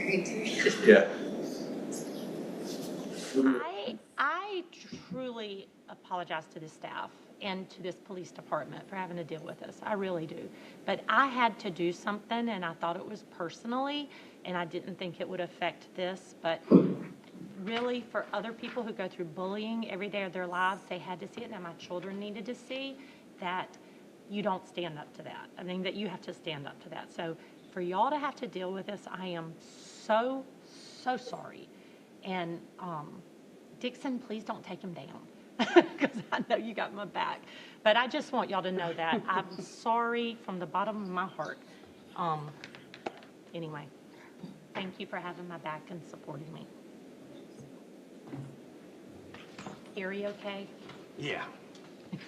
Okay, we are talking about what matters. As council's back in session, you are very important to us, and I'm so excited what's going to come from tomorrow, and I'm not sure when the police are meeting, but this is a really exciting study and a plan that Mr. Steese has. So you are up. No public comment on this item either. And this is not under public comment on the agenda. We don't have public comment on the agenda. Not unless it is required and not unless it is listed as a final and public hearing item. So this is consideration for council to adopt our 2022 Town of Bluffton classification and compensation study that was completed and implemented. So just as a background, one of the things that HR wanted to do as part of the strategic plan and council voted to approve was the update our classification and compensation study. I believe the last time we had done it we completed it was 15, 16, somewhere in that time frame. So, and with as much growth as we have had, not just here, but around us, it was a good time to revisit and make sure that our classification and compensation for our employees was where it needed to be to match market. So this was completed to do that with our peers. So the goal was to perform this on all positions within the town. We did that. We also wanted to make sure that our positions were classified.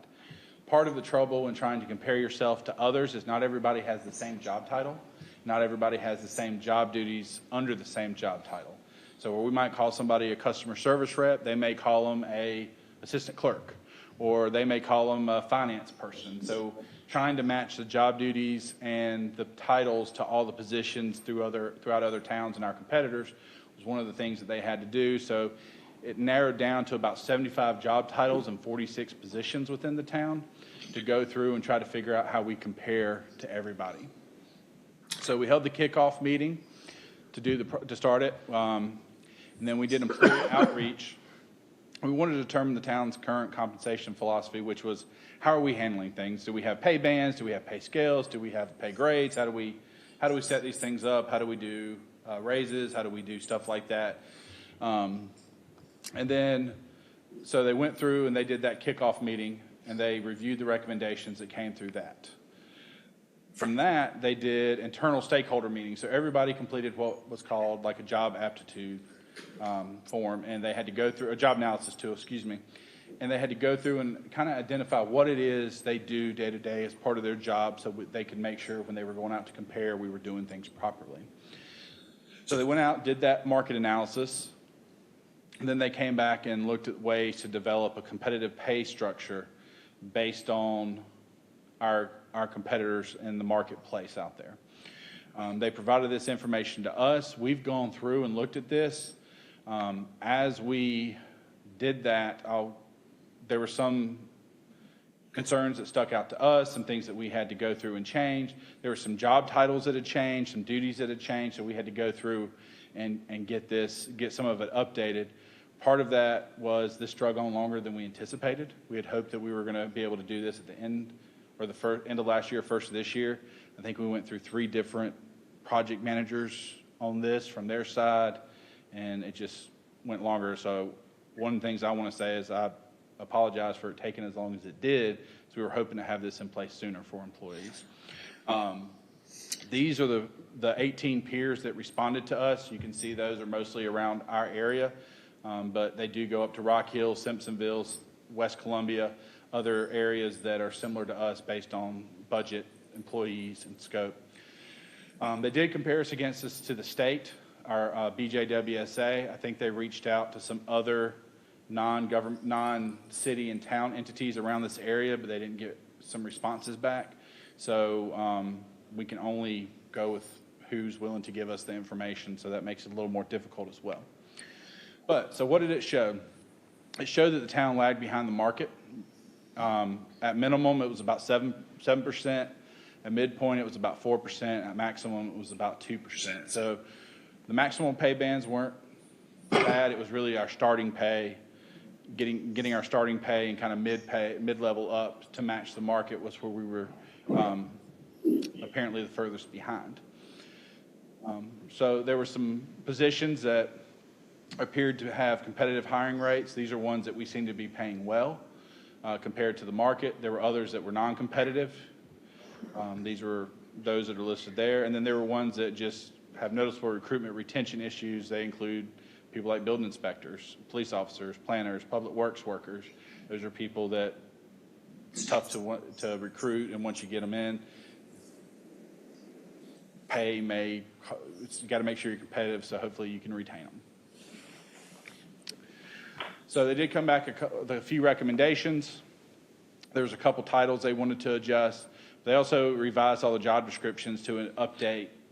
They updated all the job descriptions to match everything that was done in the classification, so they'll be accurate moving forward.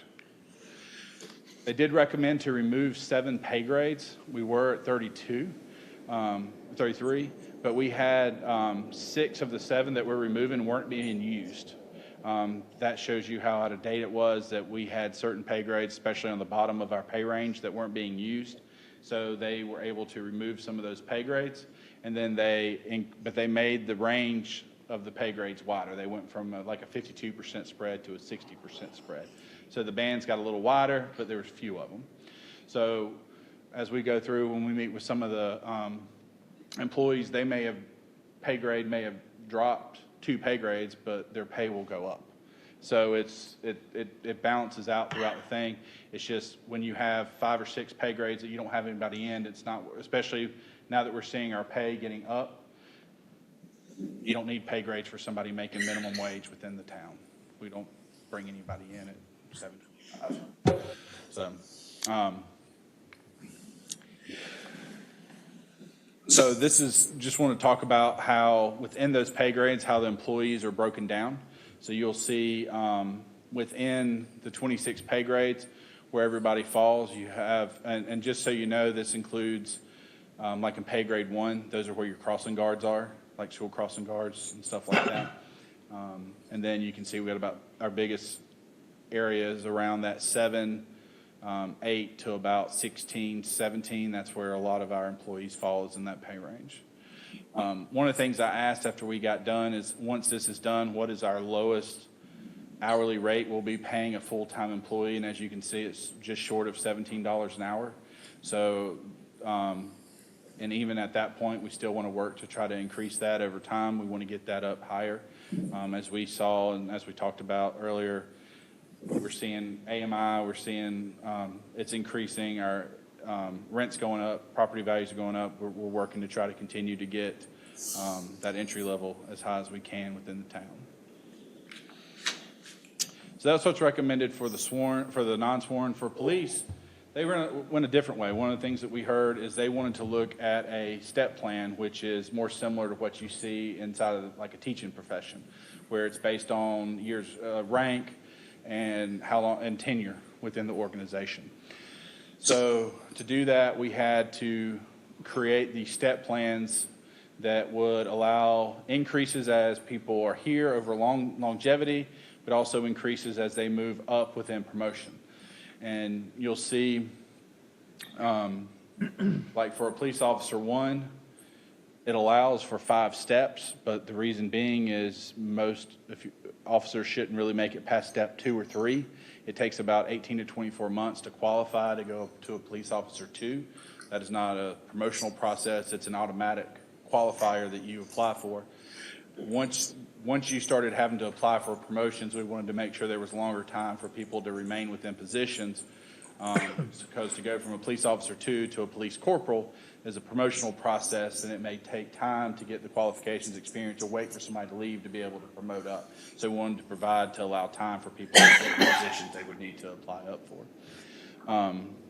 So this would get our starting pay up to be competitive for our police officer 1s, but it also reward those that move up within the organization, within the police department through promotion, and also reward those that stay here with higher pay. Right now, we have pay bands for our police officers, and pretty much everybody starts at the same pay band, and then once we do a raise, they all move the same, so they all compress, and then there's not really an opportunity for them to come in and just get an increase like that. So that this provides them an opportunity to move up within the steps. One thing I will say, because one of the questions that I know is we asked that, we discussed it with the chief, is are the steps automatic going across from 1 to 7? And the answer to that is no. They would be dependent on what's available in the budget each year. If all employees don't get a raise, the police aren't going to be guaranteed one. So it would all be dependent on what's within the budget. So if employees got a 2% cost of living adjustment, then we would adjust these numbers 2% for the police officers. If we did a 2% merit raise like we're proposing for next year, officers would not do merit. They would shift one position within the pay grade. So it's all going to be dependent on what's within the budget. And the police have gone through and they've reviewed this, and this is a recommendation that they have come to us for implementation. I think it would be beneficial. I think, and just to go to the mayor's comment right before we started, I do plan to meet with them if council approves tonight, tomorrow, to go through all of this, answer questions, go through comments they have, and then the chief and HR are going to meet with them individually. We'll do that for every person, meet with everybody individually to go through how they're going to be placed within this. Overall, the whoops, wrong way. Overall, every employee at a minimum will receive a 3% increase from this, and it's capped at 10% as an increase. Everybody fell between we had maybe a handful that went above that 10%, but we also had quite a few that were just below 3%. So there was a good fine line that at 3% to 10%, you captured about 95% of all employees. So depending on what the market rate says, and that's the key to this, is this isn't based on performance, this isn't based on years of service, isn't based on any of that. This is based on the market now says your position pay should be this, we're matching that.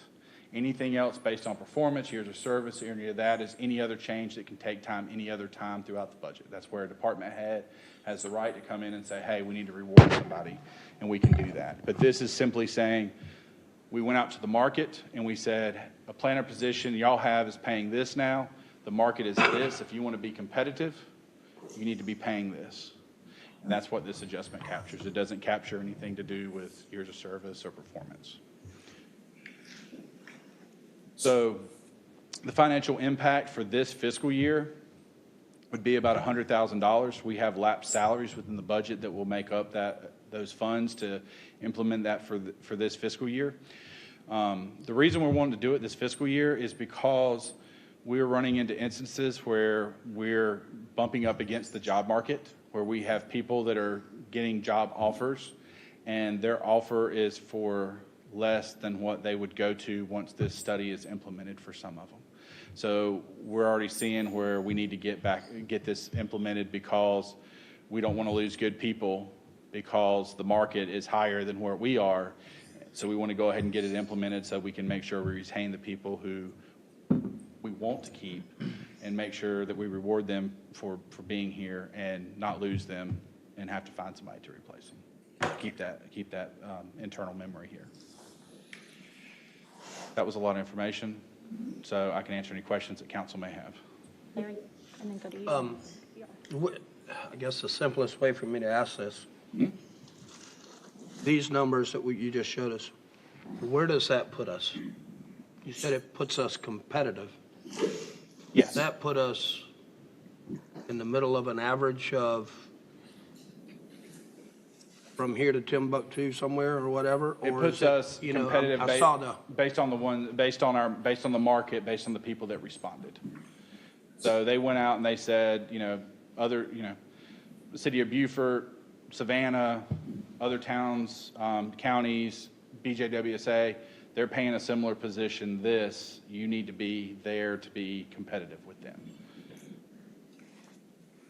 and is that taken into account this fact that it probably costs 20% more to live in our area on the coast? They than it did does some of include a these other market. places that are inland? I think they did, I'm not mistaken, they included a market calculation in there where, based on where we're at, that there would need to be a multiple, the market's this, but based on where you live, it might be a 7% increase based on cost of living. I'd have to double check that, but if I remember, I I'm remember glad seeing we're that. doing something. I'll probably have more comments as we go. I was almost expecting more. Well, so just so you know, For the little guys especially. Yeah, this is just 3 pay periods. So the overall impact for the fiscal year for next year is close to, I think it's about $800,000. So this just is what the cost would be to get us for the rest of this fiscal year. So you're talking about, $700,000 in salaries that we're getting ready to increase throughout the entire town. Yes, sir. Oh, sorry. Bridget. My question is, with the increase in compensation, does this also include a locality supplement, or is that something that will be taken into consideration too? That would be something that would be separate if we wanted to do that. 16.78 per hour salary. Is that a full-time or part-time position? That is the lowest paying full-time position that we have, is right at 1678.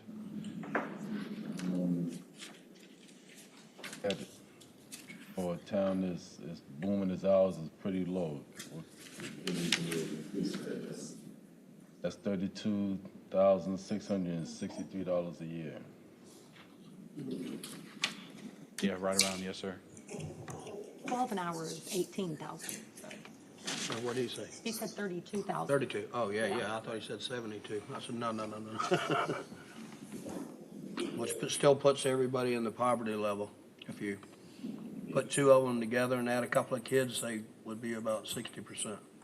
Full-time position, they still looking for a job. Mm-hmm.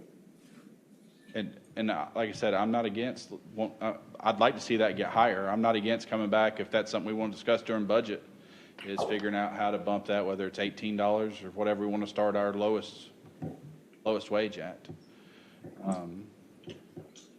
That's a discussion I think we can have during budget if you would like to see, if we'd like to have that. Yes, sir. Can go down the road, and if y'all have any other questions. Dan, do you have any questions? And then we'll start back over. No, it's long overdue. I'm glad we did it. And this is one of those little pet peeves of mine. The Municipal Association has a place where cities are supposed to go put in their information on all of these job classifications, and half of them don't respond properly. And I hope we do, as a town, I hope we do give them our information annually, because it would make life so much easier for us to get this information and compare. But thank you. I'm just kind of quickly, so up to grade 8, we have 13, 15, 18, 26, 32, about 40 employees. Just about a third of our staff, really, right? Are we including A lot officers? of the ones These that are in the lower grade, non-sworn. they include part-time positions as well. Okay. So like grade 1 includes your crossing guards. Okay. Grade 2 includes your crossing guard supervisor and part-time like admin people. That would be good for us to have, to see maybe where that is, and then measure what's the difficulty of keeping them there. I mean, we were at Bike to School Week, and I was just asking if we had another crossing route, how hard would it be? And it didn't seem like it was an easy task to get crossing guards maybe? Well, crossing guards right now are funded by the school district. So any increase that we want to give them would come through agreement with the school district. Okay. And we've asked them for that, or we would have to supplement it. Okay. And that would be a decision we would have to make, whether we want to supplement Well, the just crossing guards at so much per hour to help. Just that, I don't mean to pick on crossing guards, Mm-hmm. but you mentioned it. But 40 of our non-sworn are at, all the way up to grade 8, which is, or 7, which is exactly what Fred just said. So you have a minimum of 37 to 6, to all the way to 60. So, yeah, I was expecting to be higher all across the board. And I worry about everybody. But if you're breaking it down, our sworn officers, our guys just starting out, well, they'll get 100% waive of their impact fees because they hardly make what, you know, they don't even get up to what our LMI is. So I would love to see it. You know, and it's funny, we're asking you to add money, but how do we start it, but maybe have a really quick jump to something else, you know, once in if it's too late for budget year? The other thing is it just the areas you wrote, or is it every single employee in the town? Every single employee. So Okay. anybody that is sworn would be your police officers that are sworn in. They would fall under the step plan. Everybody else that is not a sworn police officer falls underneath the other. Does it include town clerk, town manager, and deputy? Does not include me. My compensation is set by council. Okay. But it does include everybody else. As a deputy, there's a grade for a deputy town manager? Yes, ma'am. That's where the two are there under 25. Oh, okay. I would love to see what, maybe, Yeah, it'd just be nice. that should be in the study that was inside the packet. Okay. It was no study. Well, one good thing was it showed a potential pay range for you, which is something this council's always asked for and wanted to see because we've dealt with those issues in the past. I want to go back for just a second on the, and you and I touched on this, but I want it for clarity. So if I understood you correctly, the minimum starting wage was 16, what? 1678. 1678. But if you look at Exhibit 5B, and help me with this, the cross, and Exhibit 5B would actually be the plan itself. You don't have that in your packet, I don't think. So this goes back to grade 1, crossing guard customer service receptionist. Part-time. Part-time. And then the second one is what? That's like your crossing guard supervisor who does their scheduling. Part-time? Yes. Okay. So then when you move to grade 3, what is that? I think grade 3. It's community service assistant, public works 1.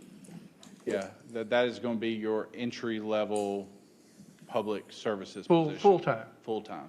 So if you take the 29,000 minimum proposed, 489, and you divide it by, and I'm assuming a work week is still 2,080 hours? We're a little less than that because we do 39 hours, but. Okay, but roughly, Yeah, so- roughly 2,080.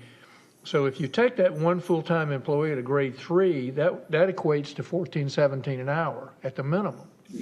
So I didn't do the midpoint. Maybe Chris can do it real quick. 38 divided by About 480. 19, 18, something like that. $16 an hour is $32,663. Okay, so We I pretty just, much divide by about 2. so we're saying, in essence, we wouldn't start anybody at the proposed minimum, We have the ability to, but we would. but we haven't been doing that. No, so my point I'm trying to make here is because even when you go up to grade 4, the minimum's 1509. And so why do we have a proposed minimum at that level if we're not going to actually ever utilize it? We don't know that we'll never utilize it because we don't know what positions may be approved by council in future budgets. You may come back and include a part-time position that falls within there. You may come back and fill a full-time position that is like, I don't know, a very low-grade position that's what you want to pay them. We don't know what may happen next year, 3 years down the line. So the band is the pay scale is there to capture anything that may come along. So somewhere between the proposed minimum and the proposed midpoint's job value on the marketplace, somewhere between there is where we're going to start people, because that's the higher wage. That's where we've been starting people, yes, Okay. sir. All right.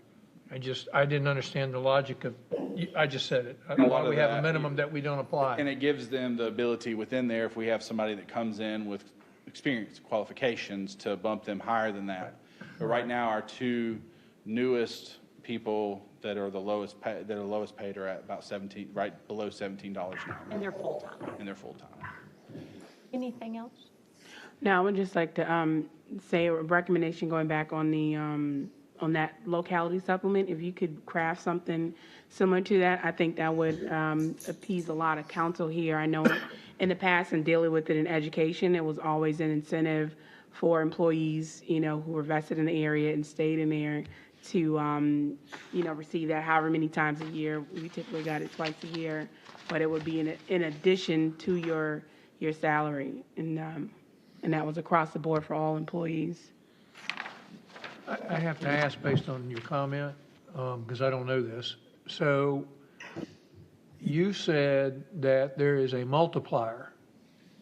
So when they did the market, they would say cost of living in Bluffton may be X higher, so that means you need to be X percentage higher. So isn't that multiplier trying to achieve what Councilman Frazier just kind of alluded to?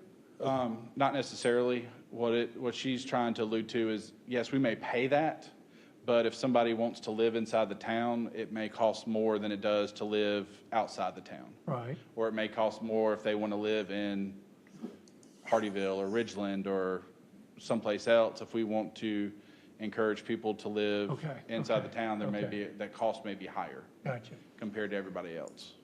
I like that. So, And then to act as a buffer, if you have employees who are commuting from Brinken or wherever, it's that supplement helps them, maybe a help in gas or maybe a help in whatever they're doing, but it's like an incentive to say, hey, we value, in addition to what you're being paid salary-wise, we're valuing, your placement here and coming to Bluffton. And if you're living in Bluffton, it becomes something to help also with their housing or whatever other expenses they might have. Well, I think what we're talking about is exactly what we've been experiencing. People are not able to live here and work here for some of these lower wages, so they're moving to Hardyville or Ridgeland or somewhere, where property and, where the cost of living is, I know it's coming up over there too, but it's way less than here, so we're all on the same page of that. We gotta keep our good people. and so one of the things I didn't include, I tried not to overburden with information because the study was in there, but we are still doing the Arpa bonus, the retention right now. So that will run out in July. So right now, everybody's being supplemented with the Arpa funds throughout the town. So that's going to come up in July, and if this is implemented, there'll be about 3-4 pay periods in there where that would be very good for our employees. And that's one of the things I'll talk about tomorrow at the all hands with sworn and non-sworn, is to make sure they understand that ARPA one is going away in August. So I hope they didn't overspend. I think you're looking out for a group of people we want to keep here, and we want them to live in Bluffton. And if there's some way to be creative about that, if it's too late for this budget, at least know it's on the radar for some budget, something. I'm sure we'll do some mid-year something. See what we can put in. I don't understand the police officer one. I don't know where they rank with, when we're trying to get them in and mold them, how do we keep them? And you say is that 1, 2, 3, 4, and 5 years? Is that what the step is? Potentially. So yeah. by year 2, they should be making 47, but then they jump up to 2 automatically if they apply, so they make 52. Right. So after about 18 months, once they get off probation, they complete their training. It takes between about 18 and 24 months. They automatically qualify to go to Officer 2. So remember, Police Officer 1 is somebody who comes in with no experience. We usually have to send them to the academy. Right. And Officer 2 is somebody who comes in with experience. So somebody who comes in with experience, like 5 years with another agency, they're starting out at that Police Officer 2. And you, at year 1? At year 1. And a 2 could stay there a long time because we only have limited number of corporal, sergeant, lieutenant. And that's why there's 7 bands for them, because we also want to encourage them to apply for promotional processes as they come available. But when you're looking at even the corporals, we're only looking at $1,000 a year. It's about 2%. It's 2% between which steps. is, you know. But they don't get the 2% that we would do in our budget. They get one or the other. They wouldn't Well, get it depends. So if we do a COLA, which is a cost of living adjustment, it would adjust all numbers by whatever we do a COLA. So if council did a COLA, that's a cost of living adjustment, that we would adjust our pay bands and our pay steps by that percentage. If we do a merit pay, that is based on performance. Not everybody is guaranteed to get the full amount. So, but if we do a merit pay, they would forego that in place of a step. But not to beat this, but Officer 2, 52,000, if we adjusted it 2%, it would go up 2%, and then the next year they would get a 3% increase. No, they would get, your line underneath confuses me. So the 3% increase promotion is corporal, okay. Yeah. And the other thing on the 3% increase, that is from the furthest step to the lowest step. So if you look at like Police Officer 1, if you are there year 2 and you qualify, you would actually go up by about $4,500, which would be about an 8% increase for that promotion, 8 or 9%. I just think they're as important as school teachers, you know, and I look at the other pay grades and they're all professional, and our non-sworn is so professional. I think the pay grades are really good after you get to about level 10, and I did see the other, but I don't know. I think I wish we could look at that a little bit different. You know, Sorry? I would like to see that change in numbers a little bit, but that's just my thought while you're digging into your budget. And Well, let me ask you this, Stephen. We did this. We haven't done it in a while. It's been 6 years. Yeah. Okay, so we did this year. What are the recommendations? How often should we do this? You should usually do it because the about every world's 5 changing. years. But I will tell you this, police, they check in real time what other jurisdictions are paying. Am I wrong in that? No, and I don't know what other and I think you got to stay within Well, that's not a our necessity. 10-mile range Can't and pay your forget bills. easily, or, you know, find out what's around us. Compared to those around us, I would say that we are comparable or higher. Would you say? I think there's a couple that, like Beaufort County is looking at doing an increase, in Jasper. Let's push them to go higher. Yeah. That's why there's also a time. Whatever you all want. Yeah. Well, we don't want to be average. We want to be above average. I agree.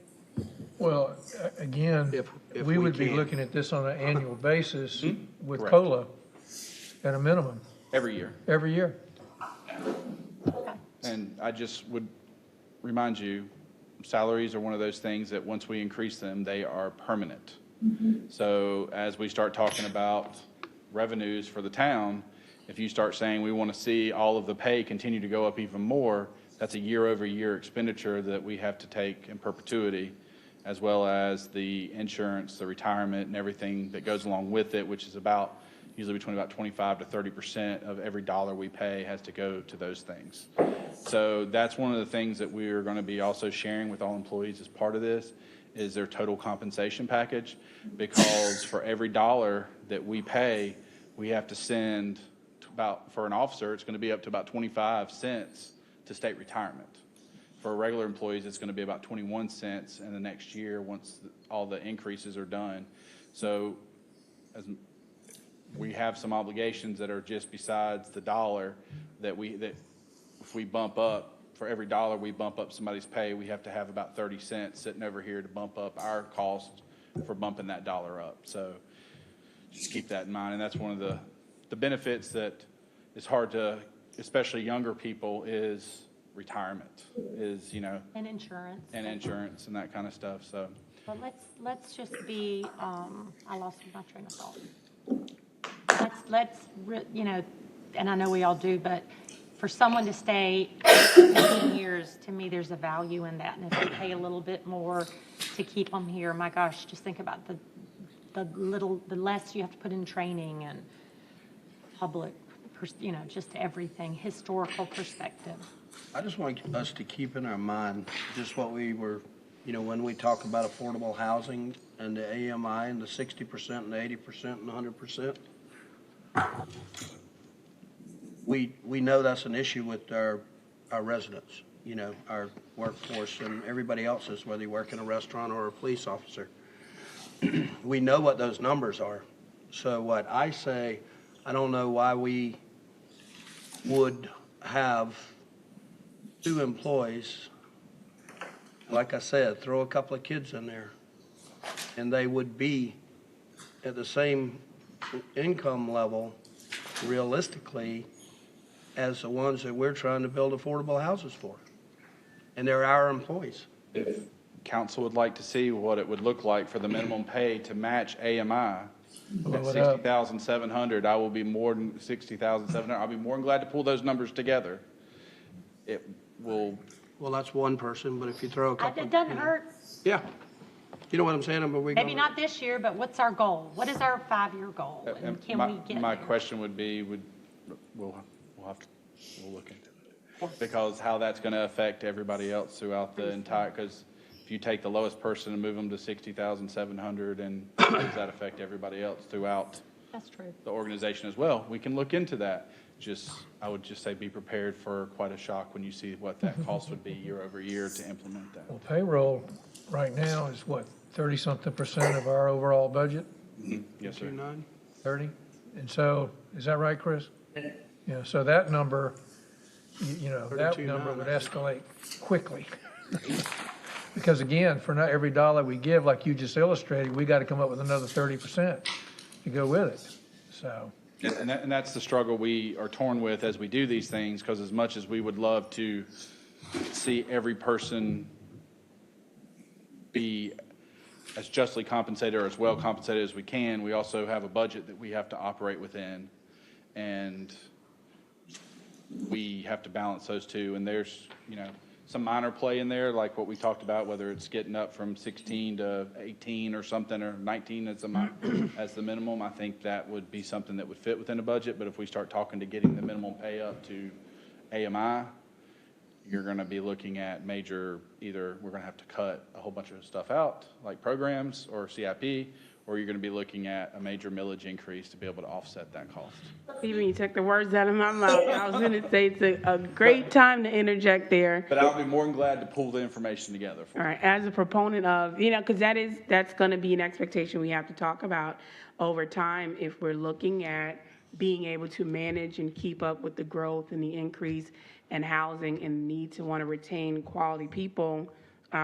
We are going to have to get beyond what someone says the political posturing of being able to brag that we don't increase millage, but then what are the long-term effects, you know, that brings to us as we are growing and we want to grow and add things.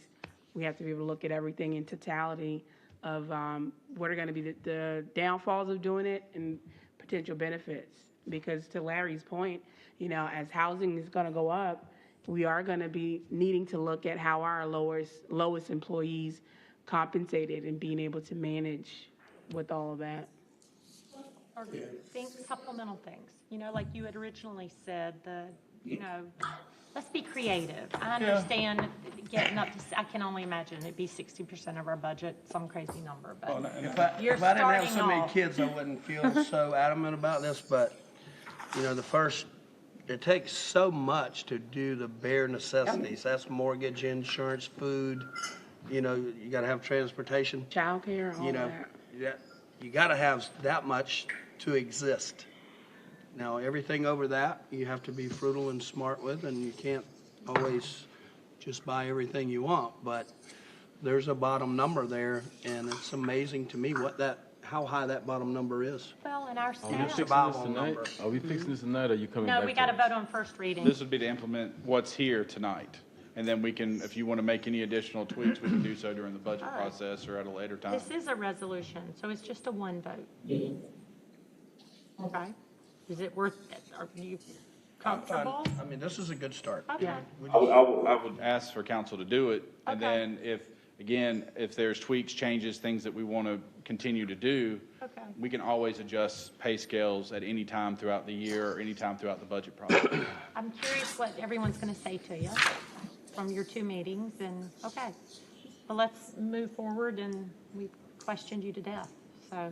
It's a Is good there- conversation to maybe- have. Is there a motion to pass a resolution to adopt the Town of Bluffton 2022 Class and Compensation Study and implementation of the recommendations proposed as a result of a study performed by Evergreen Solutions? So moved. Second. Any discussion? All in favor, say by saying aye. Aye. Opposed? Really great job, Stephen. Item 3 is the ordinance amending our Code of Ordinances, Chapter 23, Article 2, Section 223, Establishment Boards and Commission Members' Terms. This is first reading. Mr. Eichert, you are somewhere. Right here. Y'all switch so fast. You're Yeah, up. that's what we do. Two guys with Ready to beards. go home. Oh, you're Stephen. So we're Trying. here, we're here this evening for a first reading for an update to the UDO. Currently, we have it set up for boards, commissions, that a member can only serve for 2 terms. And we've been having issues with getting individuals to, we have good individuals that are on some of these boards, and after 2 terms, they then have to automatically come off no matter what. What we're proposing is that we remove some of the language that had been previously put in there to be more consistent with what we have set up in the town code, which gives you, town council, the ability to either continue to allow for individuals to serve on a board or to remove them if you see fit. So that's something that staff would bring in front of you each time someone is up for their reappointment. After that second term, we would then make sure to let you know that, hey, we have an individual. We could say yes, no, maybe, and then you have that ability to move forward without automatically having that individual come off the board. So this went through the review criteria. I know I'm going extremely fast, but if you have any questions, just let me know. The review criteria is located there. This did go in front of the Planning Commission. They voted to approve 6-1. And then this evening, you have the ability to approve the amendments, approve with changes, to deny the amendments as submitted. We are here for the first reading. This will come back in front of you at a second and final reading and also a public hearing. And then I have a proposed motion. I'm happy to answer any questions you have. I need you to go back a couple of screens. Right there. Yep. Council may remove any member for cause after written notice. Why is a written notice necessary? I'm going to look to Mr. Finger. There was, I thought when that was done, that compliance with due process would require written notice to someone so they know they're about to be removed. That's all that is. And that language is existing. So the only thing that is happening is we're actually just what's the strike through is what's being removed in the current code, and we've just highlighted in B that's the information that that is still existing. We do that. Yes. We notify them in writing that we are removing them. Yes. So that's existing. We're not giving them an option, or we're not giving them an option to appeal. No. The notice is just to say you've been removed? Right. Okay. Yeah, it's better to write it than it is to say it to their face. All right. Question, Mayor. Sometimes. Are you finished, Fred? I'm sorry. For clarity for me, so this discussion has come up once before. So if you're serving on committee X, but you'd like to be on committee Y, there was a leg in there that you had to sit out a year. Is that still? That would be removed as well. Okay, that's all I needed to know. Thank you. So they can go from planning to HBC, or they can stay on planning for more than 2 terms? Both. Both? Yes. Okay. And of course, you have that authority to make that approval. Got it. Okay. Any questions on this side? Okay. If no other questions, is there a motion to approve the amendment to the Town of Bluffton Code of Ordinances, Chapter 23, UDO, Article 2, Administration, Section 223B, Establishment Boards and Commission member terms, number of terms? So moved. Is there a second? Second. Any discussion? All in favor, state by saying aye. Aye. Opposed? That's unanimous. Number 4, you're up again. This is chapter, wait a minute. Yeah. Amendment to the Code of Ordinances, Chapter 3, Boards, Committees, Commission Terms, Appointments, and Qualifications, Section 3.2B6, Membership Terms to change the time period for considering reappointments. And this is first reading as well. Yes, now this is to the Town Code of Ordinances. This is not the UDO, but the Town Code of Ordinances. So what we're looking at, and this was picked up by the town attorneys, that currently it's set up that the town, and I'll put it to this page right here, is that you would not be allowed to make any consideration of reappointments less than 60 days prior to an expiration.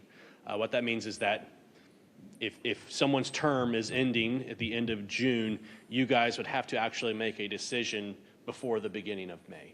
What we're now doing is we're just changing that less to more. That gives you that flexibility to be able to within that 60-day window, be able to appoint individuals. You could have a situation where it's come up in the past where someone would apply within, a week and a half prior to the meeting, and you're like, that's a great person, let's get them interviewed and get the information and bring it to you. Currently, we're not supposed to do that. So this gives more flexibility, gives us the ability to have those individuals and bring them in front of you in a shorter time frame. So Good housekeeping. yes, and Is that again, the only change on that? Okay. that's the only change. Yes, ma'am. So you have the. Anyone have a question on that? Any questions? Okay. Let's just- And again, this will be a final reading next month in front of you. So no questions. Is there a motion to approve the amendment to the Code of Ordinances for the Town of Bluffton, Chapter 3, Boards, Committees, and Commissions, Terms, Appointments, and Qualifications, Section 32B6, Membership Terms to change the time period for considering reappointments? So moved. Is there a second? Second. Any discussion? All in favor, state by saying aye. Aye. Opposed? That's unanimous. Thank you, Kevin. You're welcome. Next is our approval to authorize a task authorization to J. Bragg Consulting for engineering services for the Hayward Cove drainage basic component of the comprehensive drainage plan improvement. Fiscal impact $140,628.50. And thank you. This was your request, Dan, to get this in public to look at contracts. And thank you for getting this on here. Definitely appreciate that. Based on feedback, as you mentioned, Mayor, this is coming forward to you for your information in an effort to be more transparent on how funds are being spent in support of capital projects.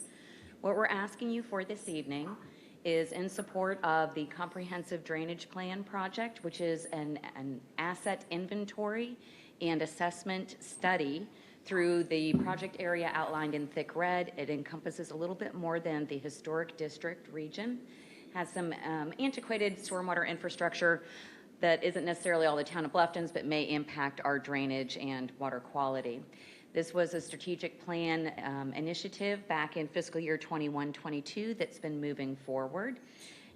What we currently have are several different firms, engineering firms under master services agreements existing.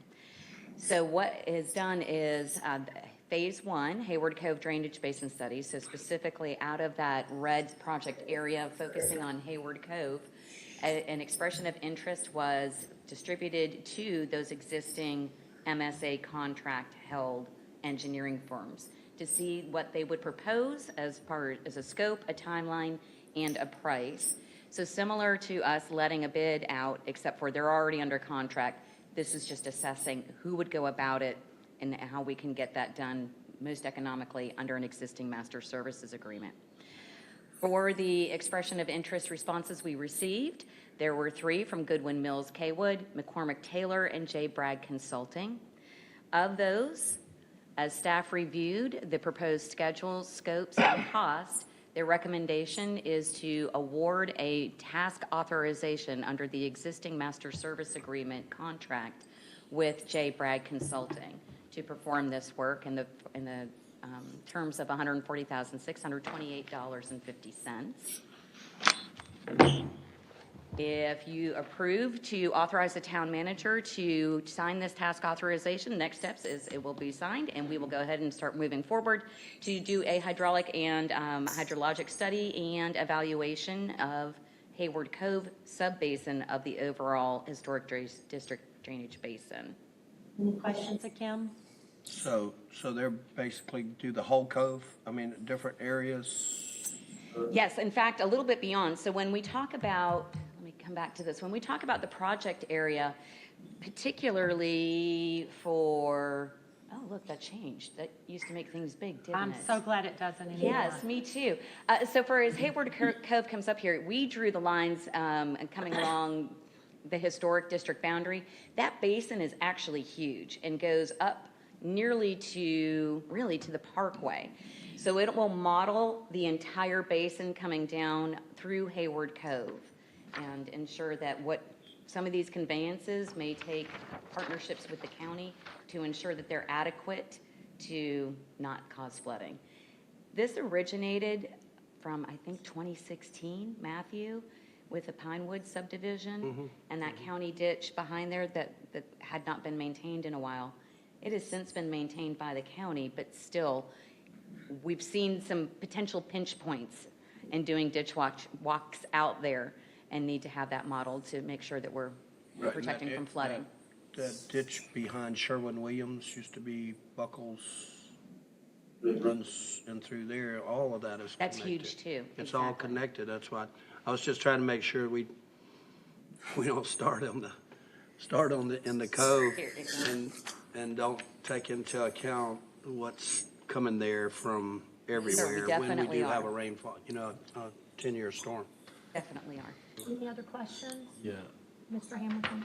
Kim, I know you're on top of this, but I just need to know for me, do we treat any of these water supplies before you get to the actual May River? Currently, no. And If this- they're draining straight into the cove, there is no treatment along the way. That's why the Pritchard Street Drainage Improvement Project is separate. This one is truly for modeling an inventory asset assessment. What do we have? What's its condition? Is it good enough to convey a storm without flooding? We can add best management practices on top of that to improve water quality along the way. What is out here for Pritchard Street is not only conveyance, moving that water because there's standing water after the sewer went in, but also we will be putting in water quality improvement, best management practices on Pritchard Street. It's a subset, if you will, of this. That one's ready to go. At this point, we will be generating 5-year CIP projects, future projects coming out of these assessments. This is a study. We're not going to get anything constructed out of this. Does that help? Did they give you any idea how long it was going to take to complete this study? Yes, they did. This should be done within the year. Starting in June? Well, we'll start as soon as we've got it tomorrow. within budget. It's ready to go. As soon as you authorize the town manager, it's good to go. I guess your update will come through WAPAC, and then we can get an update from them or you through This is actually separate from WAPAC because this is again dealing with drainage and not water quality. Okay, so we'll get an update. But you'll get an update, yes. Any other questions? If not, is there a motion to authorize the town manager to execute an MSA contract 2021-55 task authorization work in the amount of $130,628.50 with J. Bragg Consulting, Inc. to provide engineering services associated with the comprehensive drainage plan improvements project? So moved. Is there a second? Second. Any discussion? Yeah. Yes. In the future, Stephen, I'd like to see us put in more money to put in some type of treatment with and even in the drainage. or stormwater. Stormwater. Great. Any other discussion? All in favor, state by saying aye. Aye. That's any opposed? That's unanimous. I did notice Jackson Puckey, local guy who works for our congressman, is here. Thank you for being here tonight. There is a consent agenda, and I've just tucked it away, which is as important as the rest of this meeting, but we'd be here until 11:30, and we do not need to go over it all. So is there anything on this consent agenda that you would like more discussion on or a separate vote on? If nothing, is there a motion to accept the consent agenda as written? So moved. Your second. Second. Any discussion? All in favor, state by saying aye. Aye. Is there a motion to adjourn? So moved. Thank you, Ryan. Good